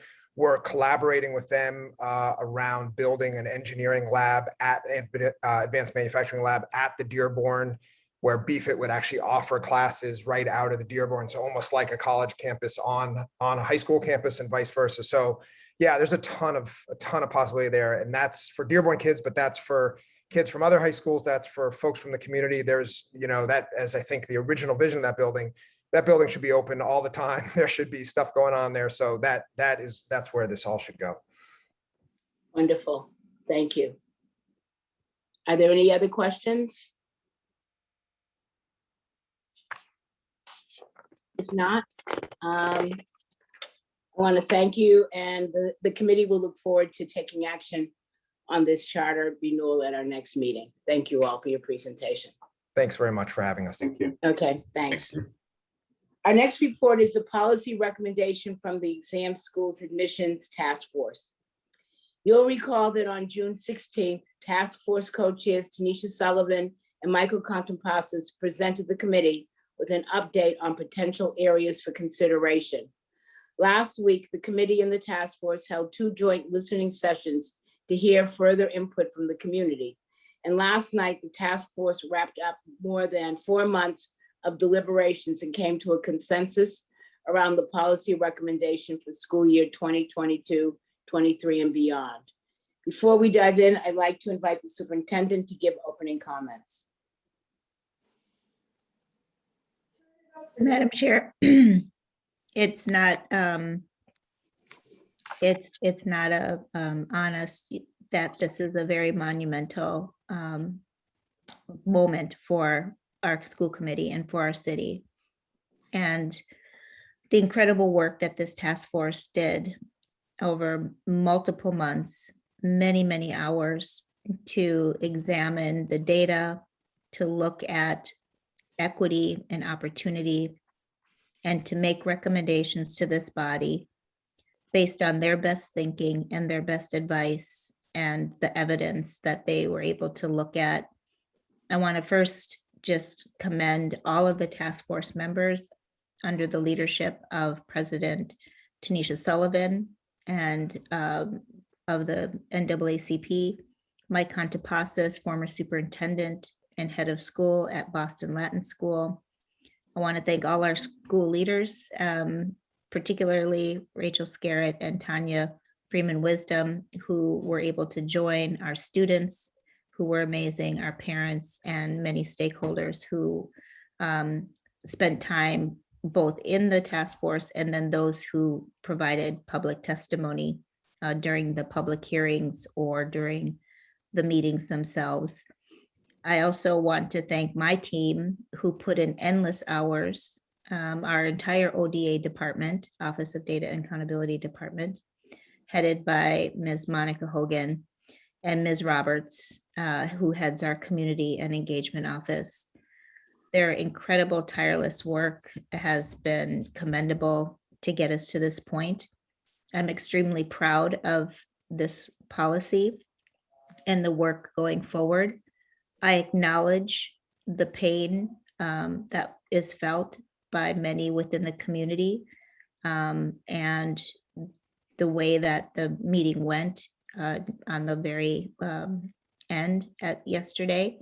And I understand the feelings of that with the political influence that has been acknowledged. I think that we have to acknowledge that and hear the recommendations and hear the reasoning the committee chose to move forward from Mr. Contopasis and Ms. Tanisha Sullivan tonight, and have them bring the recommendations. And then I think it's going to be incumbent upon us as a school, as you all, as a school committee, and upon me as superintendent, to really listen to that feedback and then to be able to move forward and heal the entire city so that everybody can get behind this policy as we really try to implement something quite historic. And so I asked for a listening posture tonight and our welcoming of these school committee members. There will be some school task force members. There will be some who will present a dissenting view. And I think it's important that we listen to that and honor that as we really try to build toward consensus on the 14th. And so with that, I'll turn it over to, I believe, President Sullivan, who will start us off. Wonderful. Thank you, Dr. Casilius. We greatly appreciate your leadership and the support, as you mentioned, of your team, specifically Monica Hogan and Monica Roberts. I also want to, on behalf of the committee, call out Lena Parvex, who has been with us on this journey from beginning to end as well, and has just been a tremendous support to us, making sure that all of our meetings are scheduled appropriately, that we are staying on task. And she has, we would not have been able to do this without Lena. And so definitely want to thank her as well. I want to begin by just reminding everyone of the charge of the task force. And that is I'll read it, building upon the work initiated by the superintendent's exam schools admissions criteria working group. The Boston School Committee Exam Schools Admissions Task Force is charged with developing a set of recommendations for the admissions policy for Boston Public Schools exam schools. The desired outcome is to expand the applicant pool and create an admissions process that will support student enrollment at each of the exam schools such that rigor is maintained and the student body better reflects the racial, socioeconomic, and geographic diversity of all students K-12 in the city of Boston. The task force shall consider use of the new NWEA assessment and other factors and leverage learning from a full review of the implementation of the school year 21-22 admissions criteria, as well as a thorough review of practices in other districts. As part of our charge, I want to lift this up, that as part of our charge, you have asked us to develop an admissions process where, quote, the student body better reflects the racial, socioeconomic, and geographic diversity of all students K-12 in the city of Boston, end quote. We wish to offer our understanding of that charge to confirm that it is your understanding as well. Specifically, we do not believe you are asking us to ensure that each exam school actually reflects the racial makeup of the city. Indeed, in reviewing our interim admissions process, the federal courts did not either. Instead, we take as our charge to develop an exam school admissions process that supports the educational benefits that flow from a racially, socioeconomically, and geographically diverse student body and eliminates unequal barriers to the same. We trust that these are the intentions behind your charge and welcome any confirmation of the same. So just to ensure that we are all on the same page with what we are attempting to accomplish tonight with this proposal. One, we believe that our recommendation reflects, we'll go to the next slide, please, reflects a recommendation for the exam schools admissions process that maintains rigor and also increases geographical, socioeconomic, and racial diversity. So to Representative Holmes' comment earlier, balances both excellence and equity. The way we do this is through a two-step process, both eligibility and invitation mechanism. It is important to note, and we are pleased that the formal recommendation from the task force is supported by the superintendent. Next slide, please.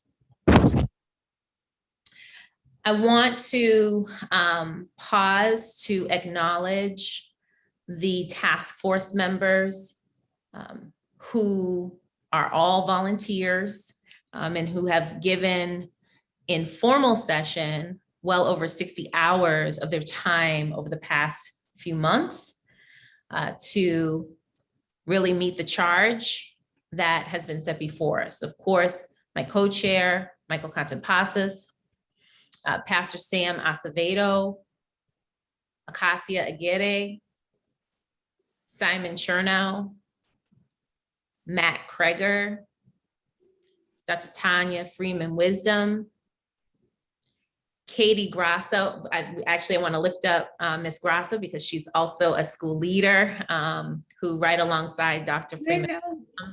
I forgot. I'm so sorry. Okay. I was texting her and saying, oh my gosh, I'm so sorry. I have your back. Thank you, Keisha. And Ms. Garrett, did you want to say something, Dr. Casillas? No. Okay. And Dr. Scarrett really, Dr. Scarrett and Ms. Scarrett really helped to provide us with just a rich lens into our schoolhouses within the district. So, so wanted to shout out Ms. Grassa on that point. Zena Lum, Zoe Nagasawa, Rachel Scarrett, Dr. Roseanne Tung, and Tamara Waite. I want to really, again, just lift up that this task force of volunteers represent students, parents, educators, academics, advocates, Boston residents, Boston taxpayers, Boston voters.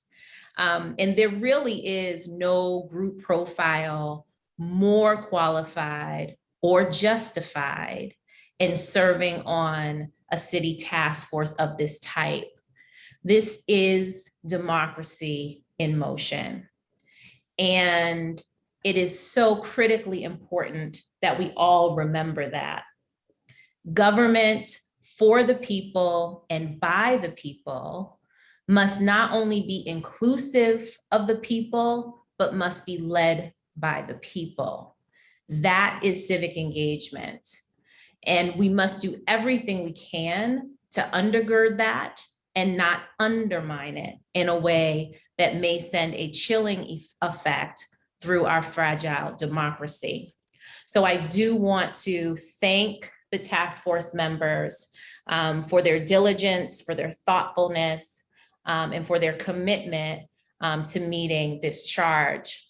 I also want to thank our interpreters who were with us through this process as well, many of them from beginning to end.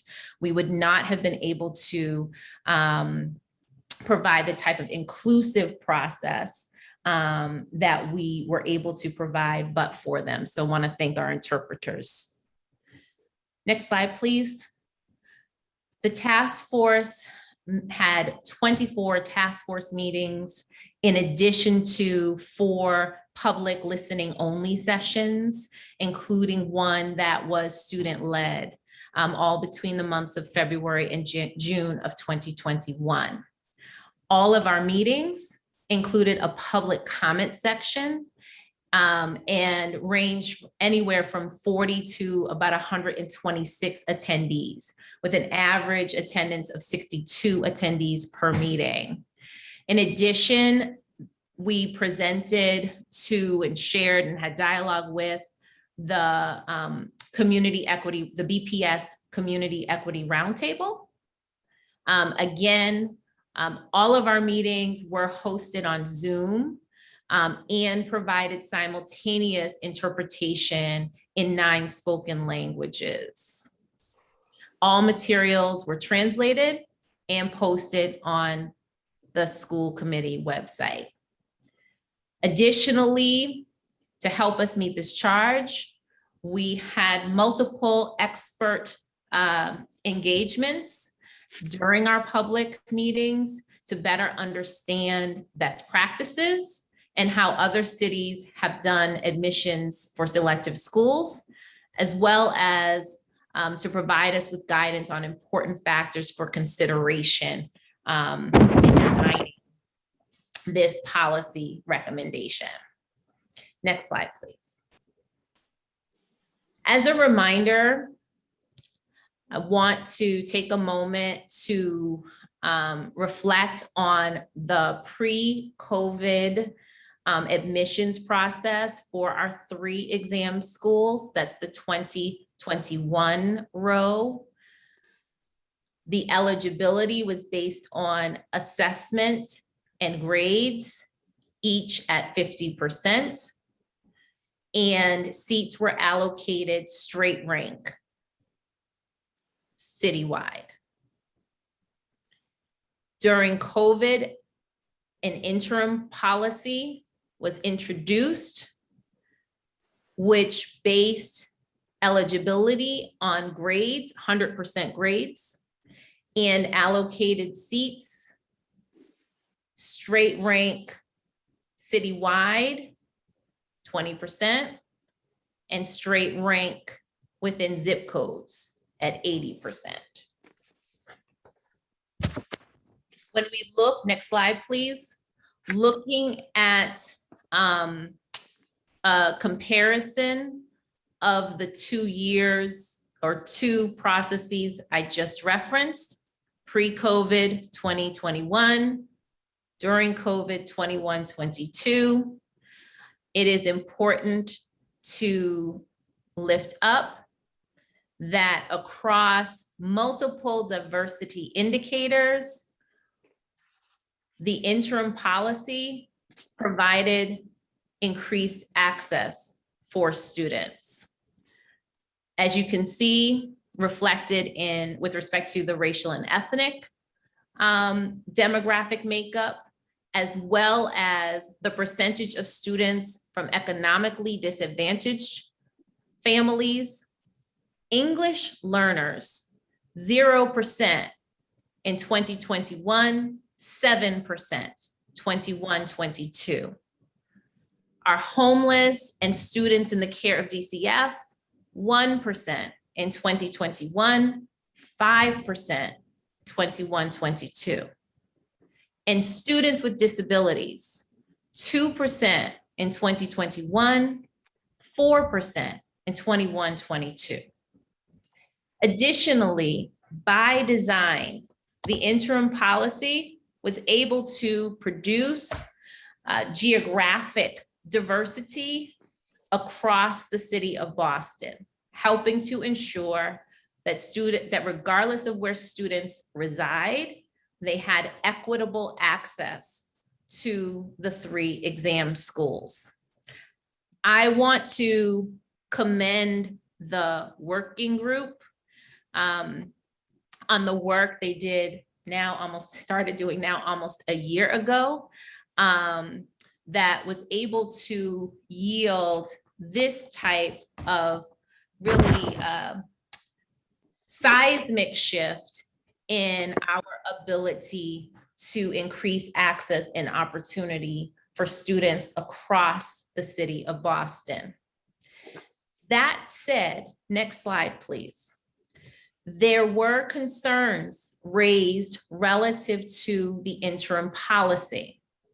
And so as the task force began its deliberations, we sought to build on the work that had previously been done and address the concerns that were raised relative to the interim policy.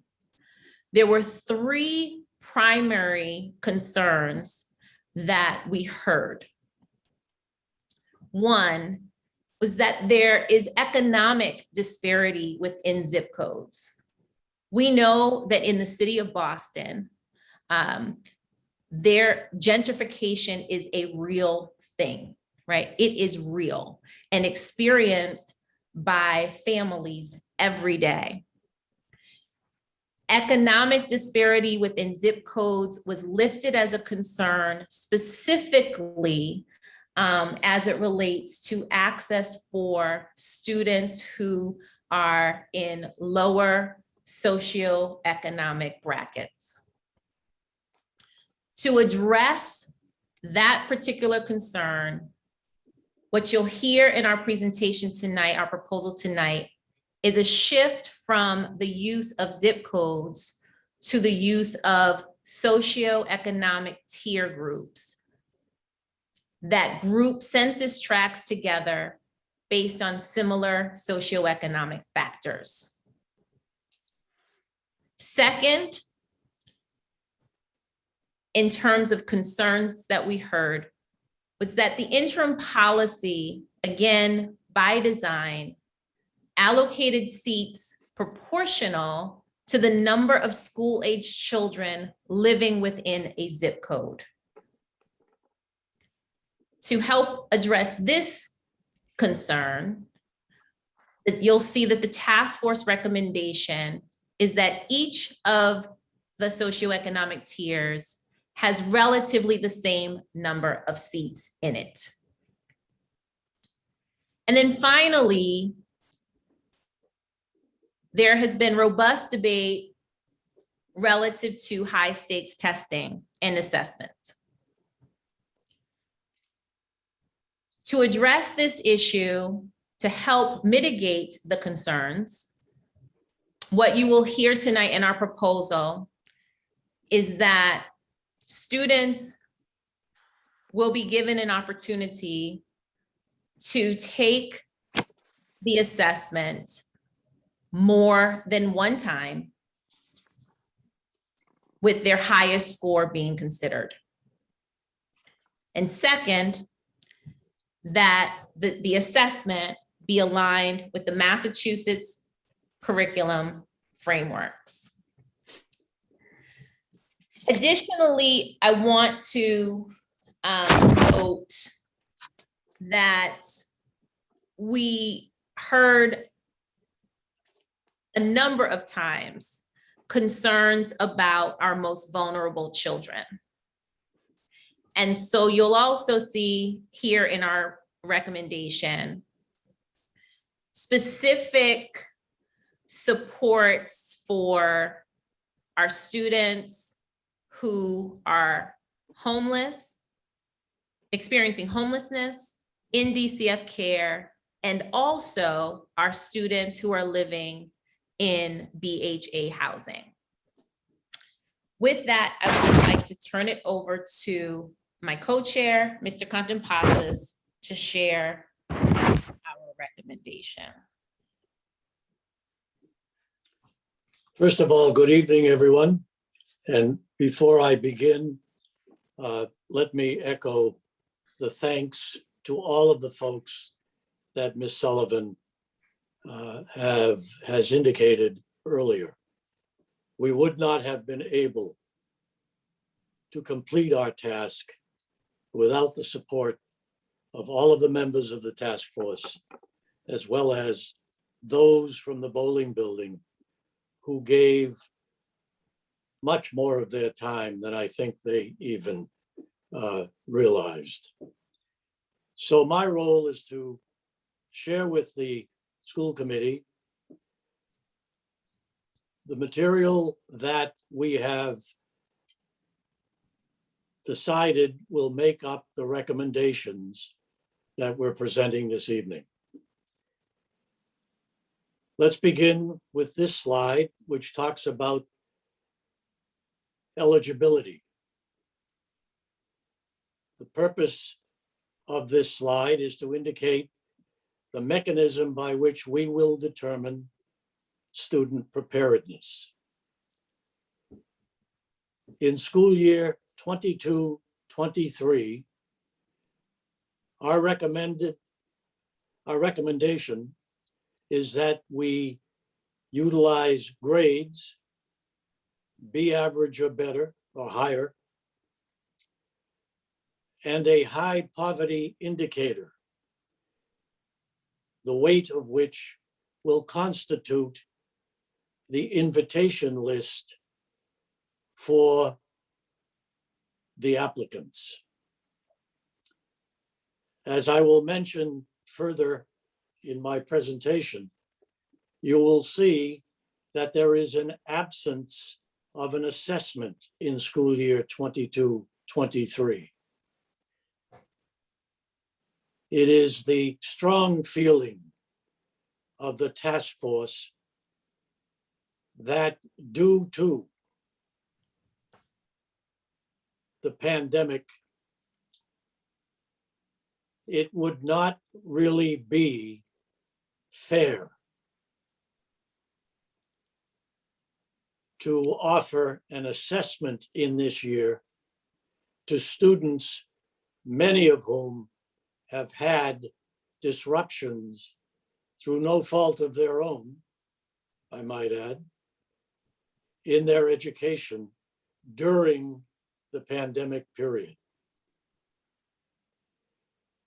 You will see in school year 23-24 and beyond, our recommendation includes an assessment.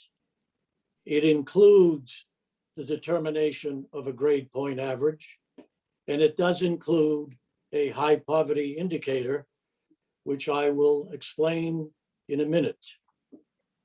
You will see the weight we have agreed upon for the assessment is 30%. The grade point average will account for 70% of the student's portfolio. In order to address some of the issues that we heard about, particularly hearing about families that did not have access to enriching kinds of experiences that other students might have had, the task force is recommending a high poverty indicator be included in the criteria that we have established for school year 22 and 23 and 23 and 24 and beyond. Those poverty indicators are as follows. Students attending schools with 50% or more of the students identified as economically disadvantaged would receive an additional 10 points in the invitation process. This is open to any applicant who is a resident of the city of Boston, who may attend the Boston Public Schools, the charter schools, the parochial schools, or for that matter, any school where that attendee can demonstrate that the school has 50% or more of the students identified as economically disadvantaged. We have also included for our students who are homeless and our students in the care of DCF and students living in BHA housing, we heard loudly and clearly that the interim process had raised some concerns. If you remember, we used median family income of families that had students of school age.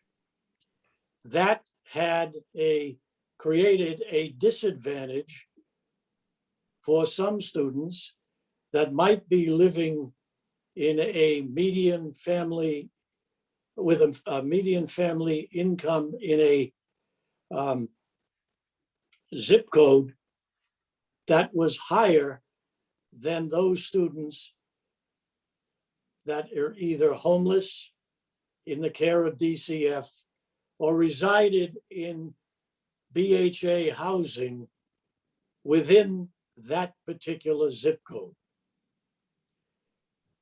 We also are cognizant of the fact that many of our homeless and DCF students suffer from a certain degree of mobility.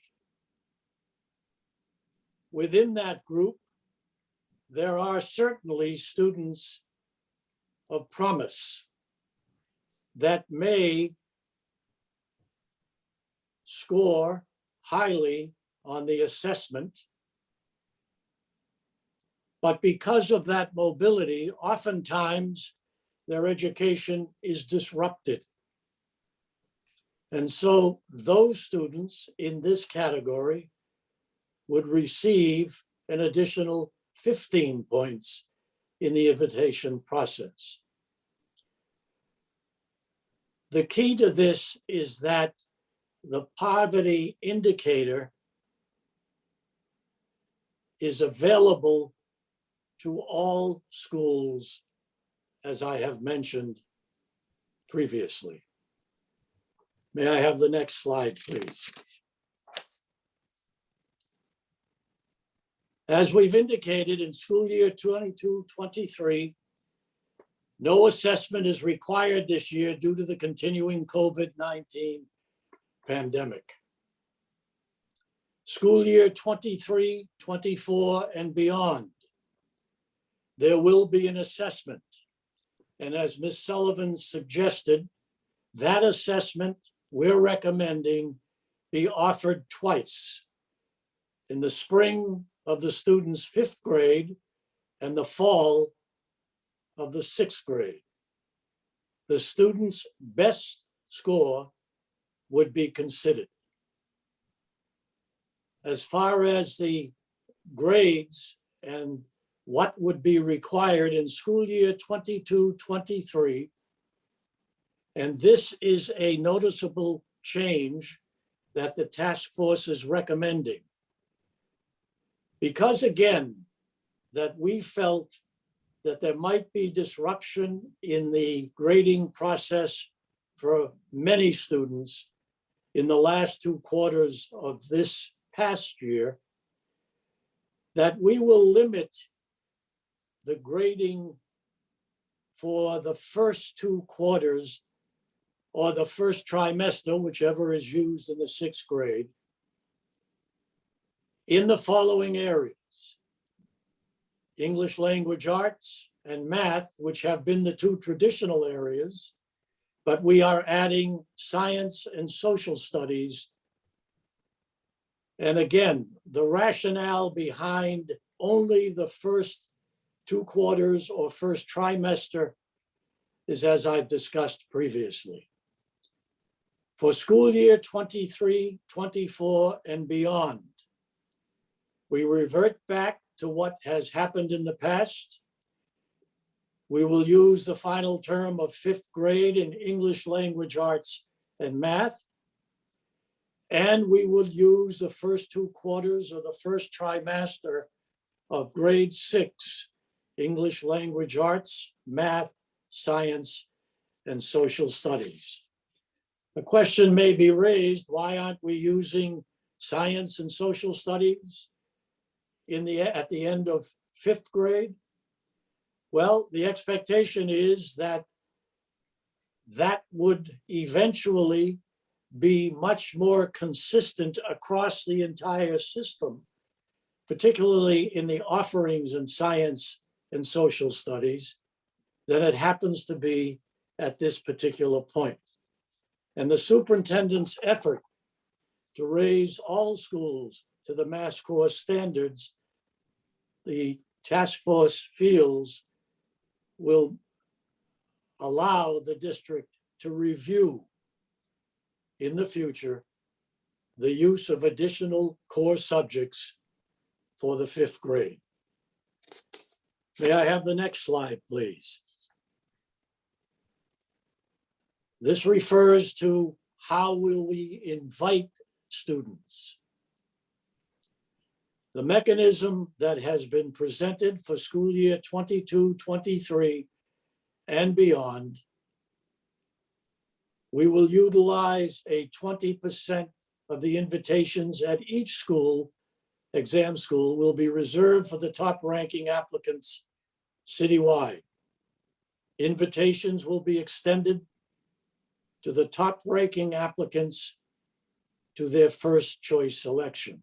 I might add that the task force has not changed the opportunity for students to rank their exam schools in order of their preference.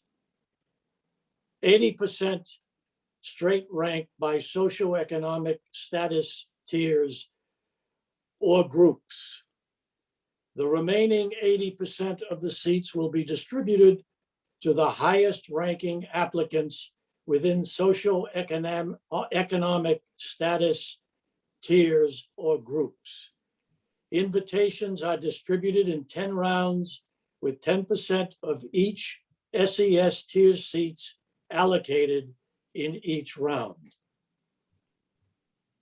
We are also recommending that a specialized tier be created for students experiencing homelessness, students in the care of DCF, and students living in Boston Housing Authority housing. Each round will begin with the specialized tier, followed by the tier with the lowest section socioeconomic band. Next slide, please. The socioeconomic status tiers are based on socioeconomic score for each census tract in the city. The socioeconomic score is a composite measure of 5 data points from the American Community Survey and indicates need relative to the other census tracts in the cities. The tiers are proportionally sized based on the number of school-aged children in grades 5 to 8 living in each census tract. The factors that the task force is recommending are incorporated in the following categories: the percentages of persons below poverty, the percentage of households not occupied by the owner, the percent of families headed by a single parent, the percent of households where English is not the primary language spoken, and the educational attainment within the family that we're looking at. There is more information about this in the appendix. And I would suggest as well that over the 2-week session between now and the 14th of September, if I may be so bold to suggest that the school committee not only look at that appendix, it will be provided publicly, but also take advantage of the fact that we have a top-rate assessing department that would be available for further explanation. A specialized tier, as I mentioned before, will be created for students, as I've described, either in the care of DCF, homeless students, and students living in the Boston Housing Authority. There are additional recommendations that the task force has agreed upon, and they are as follows.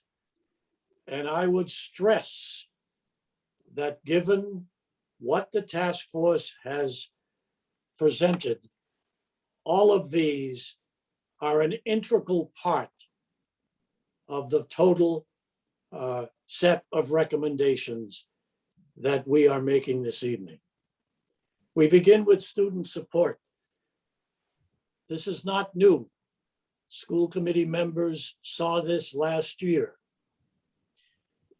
We are reverting back to what we suggested last year, that there be provided additional or appropriate support, both before and during the school year, for students who are invited and are admitted to the exam schools, who might, while they may be academically prepared for exam school content, may require more time to get acclimated to the pace of the exam school work. We want that to begin as soon as the students report in the fall to begin their study. It is essential that the support provided during an orientation program in the summer identify what may well be some of those needs, so that the administration and faculty at all 3 exam schools can begin in September to provide the additional support needed. In addition, we are recommending that the district expand the exam school initiative, beginning as early as 4th grade and running through the October month of 6th grade year, focused on academic acceleration in both ELA and math. And we are recommending that this be available in every elementary school, grades 4 through 6. We feel that if this is implemented effectively, it will give the students in BPS an added foundation, which will strengthen their application to the exam schools, but also will strengthen their performance at any of the other schools in 7 through 12, particularly with the superintendent's and the school committee's initiative to make certain that all schools are meeting the Mass Core standards. We are also recommending an annual report. We would like the district to conduct an annual monitoring of the applicants, the invitees, and the enrollees to the exam schools, disaggregated by student group and school. An annual report should be made to the school committee to assess the wellness of the school community and the student and the effect of the proposals, the recommendations we have made.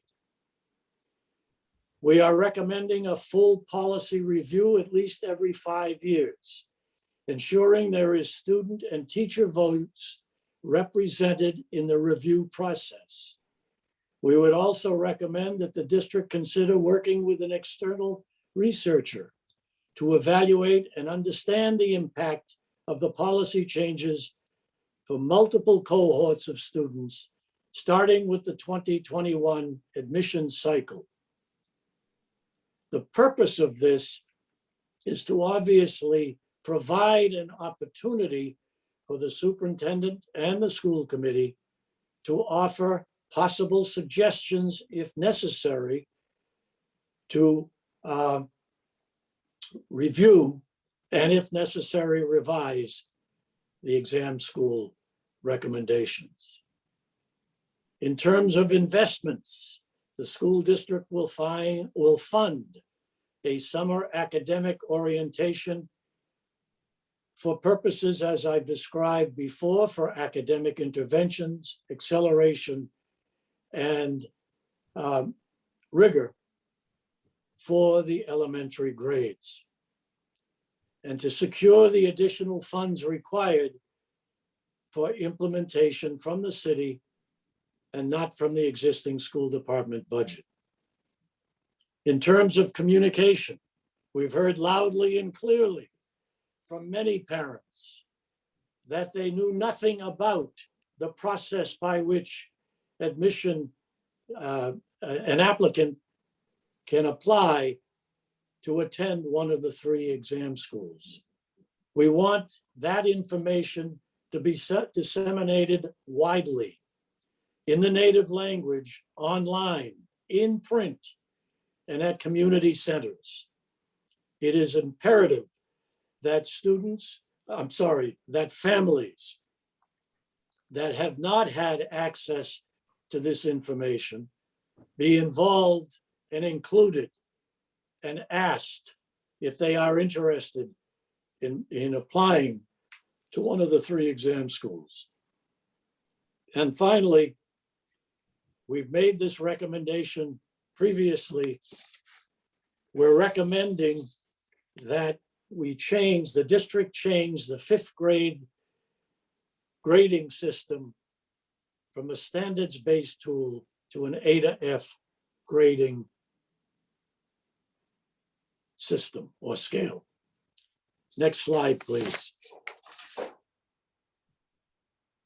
This is our summary, if you will.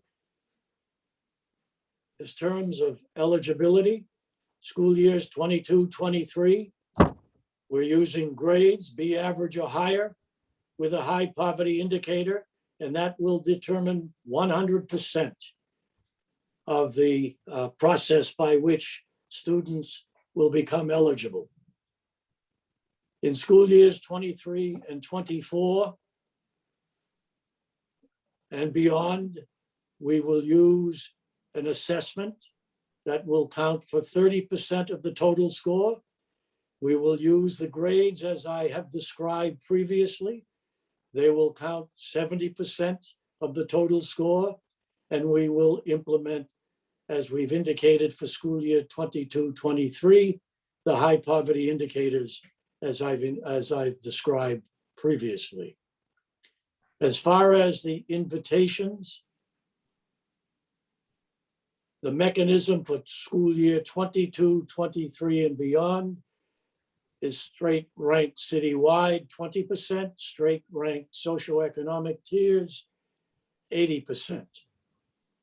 And I have summarized again the high poverty indicators, 15 points for students living in BHA housing, experiencing homelessness and DC care, or 10 points for students attending a school whose enrollment reflects 50% or greater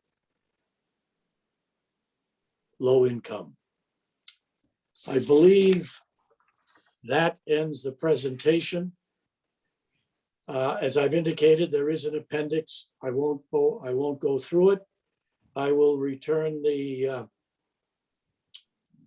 call to Ms. Sullivan. Thank you, Mr. Contenpassis. I want to really just reflecting on the last slide with the additional recommendations. I want to underscore how important those additional recommendations are, all of them. But in particular, I want to lift up the recommendation with reference to the regular review of the policy, whatever policy is ultimately passed. That is actually, that's critically important that that be included. Additionally, I want to lift up the recommendations relative to investments. If we did not hear it 500 times, we heard it 1,000 times through this process. We spent 60+ hours, 5+ months, for those of us on the working group, nearly a year now, focused on 3 schools and about 1,100 seats. Okay, in a district with over 50+ thousand students. Okay, a lot of time, a lot of investment of resources for just a small percentage of the students in our district. And that percentage of students is not reflective of really bright, talented, and I say this as, you know, someone who was in a gifted and talented program myself when I was a youngster, right? But bright and talented, capable as they may be, we have 50+ thousand students in this district who absolutely deserve a high quality, rigorous education as well. And so this point here relative to investments, I absolutely want to double click on, particularly as it relates to our elementary school grades, and specifically as it relates to literacy. One of our challenges during this process in thinking about eligibility related to the very stark data we have reviewed relative to MCAS scores. And we don't need to repeat it for the committee, but I want to repeat it for those who are watching. We should, as a city, we have to commit to making significant change as it relates to our early grades for our babies in their ability to access literacy supports. Otherwise, all of these wonderful things that are happening in our city, all of these wonderful industries that are coming to our city are not going to be able, our young people are not going to be able to benefit from them. So those investments are critically important.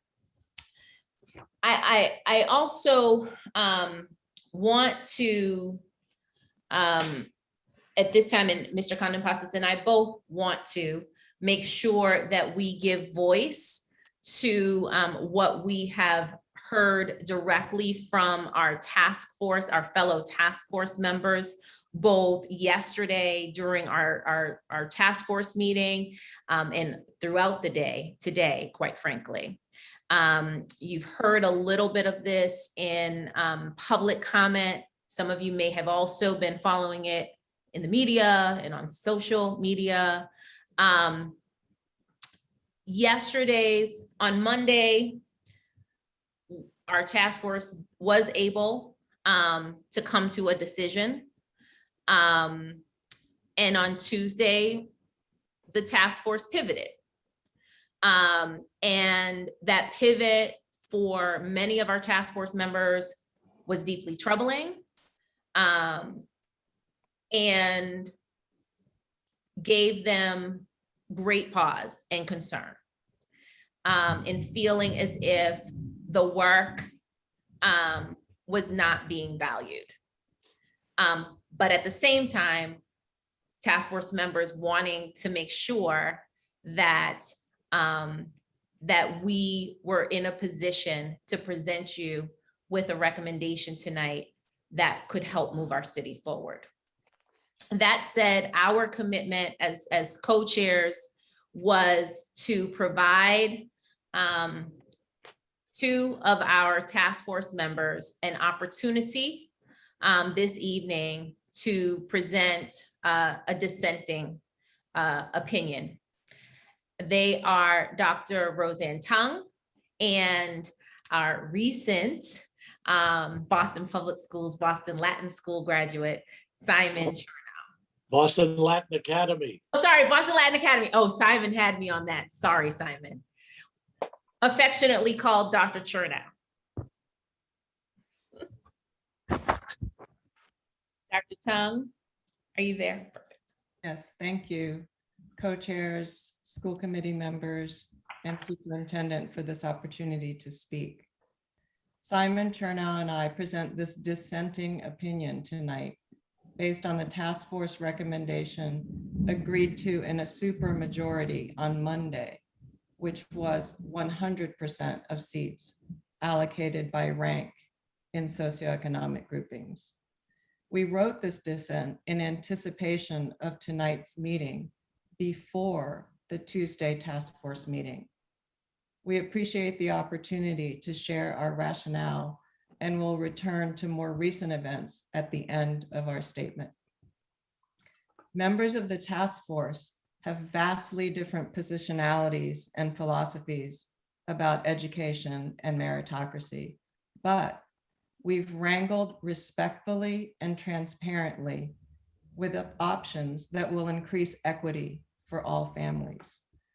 We all agree that our recommended changes will increase the likelihood that students who attend our selective schools will benefit from increased diversity. However, by dissenting, Simon and I urge Boston Public Schools to go further and faster. BPS will not achieve justice until we eliminate structures that uphold white supremacy and capitalism. Structures like the tracking that is advanced work, and like the 3 tiers that our high schools still represent: exam, application, and open enrollment schools. Permanent ranking and sorting are a major root cause of the fact that 40% of our schools require assistance or intervention for poor outcomes. Many scholars have shown that children who attend truly diverse schools benefit both academically and socio-emotionally. The segregation of students by race, socioeconomic status, learning style, language, and special needs leads to our most vulnerable students receiving inadequate resources and support. Another structure that upholds power and privilege is standardized testing. Every standardized test ever created shows group mean differences because standardized tests measure more than just academic content. In fact, they cement unequal opportunities. An oft-level critique has been that the human, financial, and political capital poured into this admissions process is misguided and should be put into improving the other 120 plus BPS schools. Actually, we believe that when the admissions of the 3 schools become test blind and lottery based, and when all of the students who test well attend more than just 3 schools, system-wide improvement will accelerate.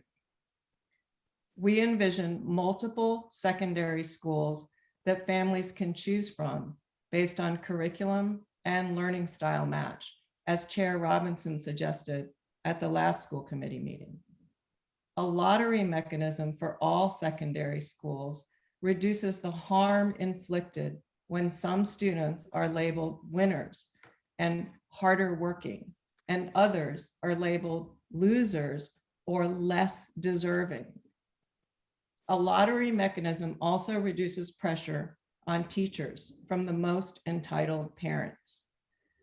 When all families have access to all schools and school supply follows family demand, then the path to a truly high-quality school district that is both equitable and excellent will be clearer. We also want to make 2 other suggestions that align well with the BPS definition of rigor. One is a system-wide performance assessment initiative that encourages inquiry-based learning, collaborative research, and community service projects, all of which support higher order thinking, depth over breadth, and relevance beyond the classroom.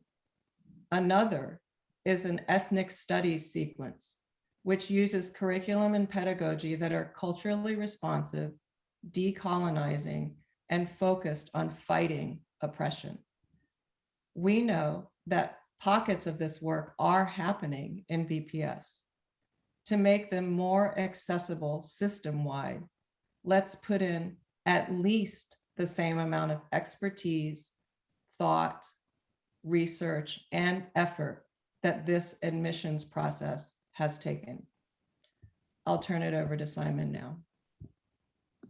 Thank you. Okay, so continuing on from that, all 3 of our recommendations stem from the fact that our current school systems are fueled by oppression, so that those with privilege remain privileged and everyone else is pushed down to the bottom. This system will not be fixed on its own. Purposeful changes must be made and anti-racist policies must be enacted in order to break this cycle. If every BPS student chose their high school through lottery, engaged in authentic project-based learning, and strengthened their own identity in relation to power, we wouldn't need this divisive conversation about just 3 schools. Equity and justice are not mutually exclusive, and they are both necessary. It is more difficult and messy to eliminate exclusive structures, which would be justice, than to create new programs which address equity. But in the long run, equity will be elusive without justice. Now, to get back to what Ms. Tung had talked about earlier, we also feel the need to address the backroom deal that resulted in a return to a 20% citywide set aside for those who want to maintain the status quo. The data is unequivocal that reserving seats for the privileged goes against our charge. When we left Monday's meeting, many task force members felt we had made progress and were close to a recommendation. But last night, as we struggled to make sense of the dramatic shift in our co-chair's tone, we became deeply disturbed by the political pressure to reverse Monday's progress. We were asked to ignore data, to ignore our painstaking process, to ignore Monday night's conclusion. We were asked to throw democracy and open meeting rules out the window. We weren't even given the chance to vote. Behind closed doors, powerful people forced a recommendation that undid hundreds of hours of task force members' work. It is an insult to the many people who bravely gave public comment. To see live their voices will never be prioritized, and that elite and powerful Bostonians reign above them. It negates the strides that BPS has made. It reinforces incremental change. What happened last night will go down in history as a step in the wrong direction. We feel angry and demoralized at this last-ditch effort to maintain the status quo. The people who are responsible for this underhanded tactic should be held accountable. The politicians' names behind these shenanigans should be publicized because they are the ones cowardly taking advantage of Boston's families and children's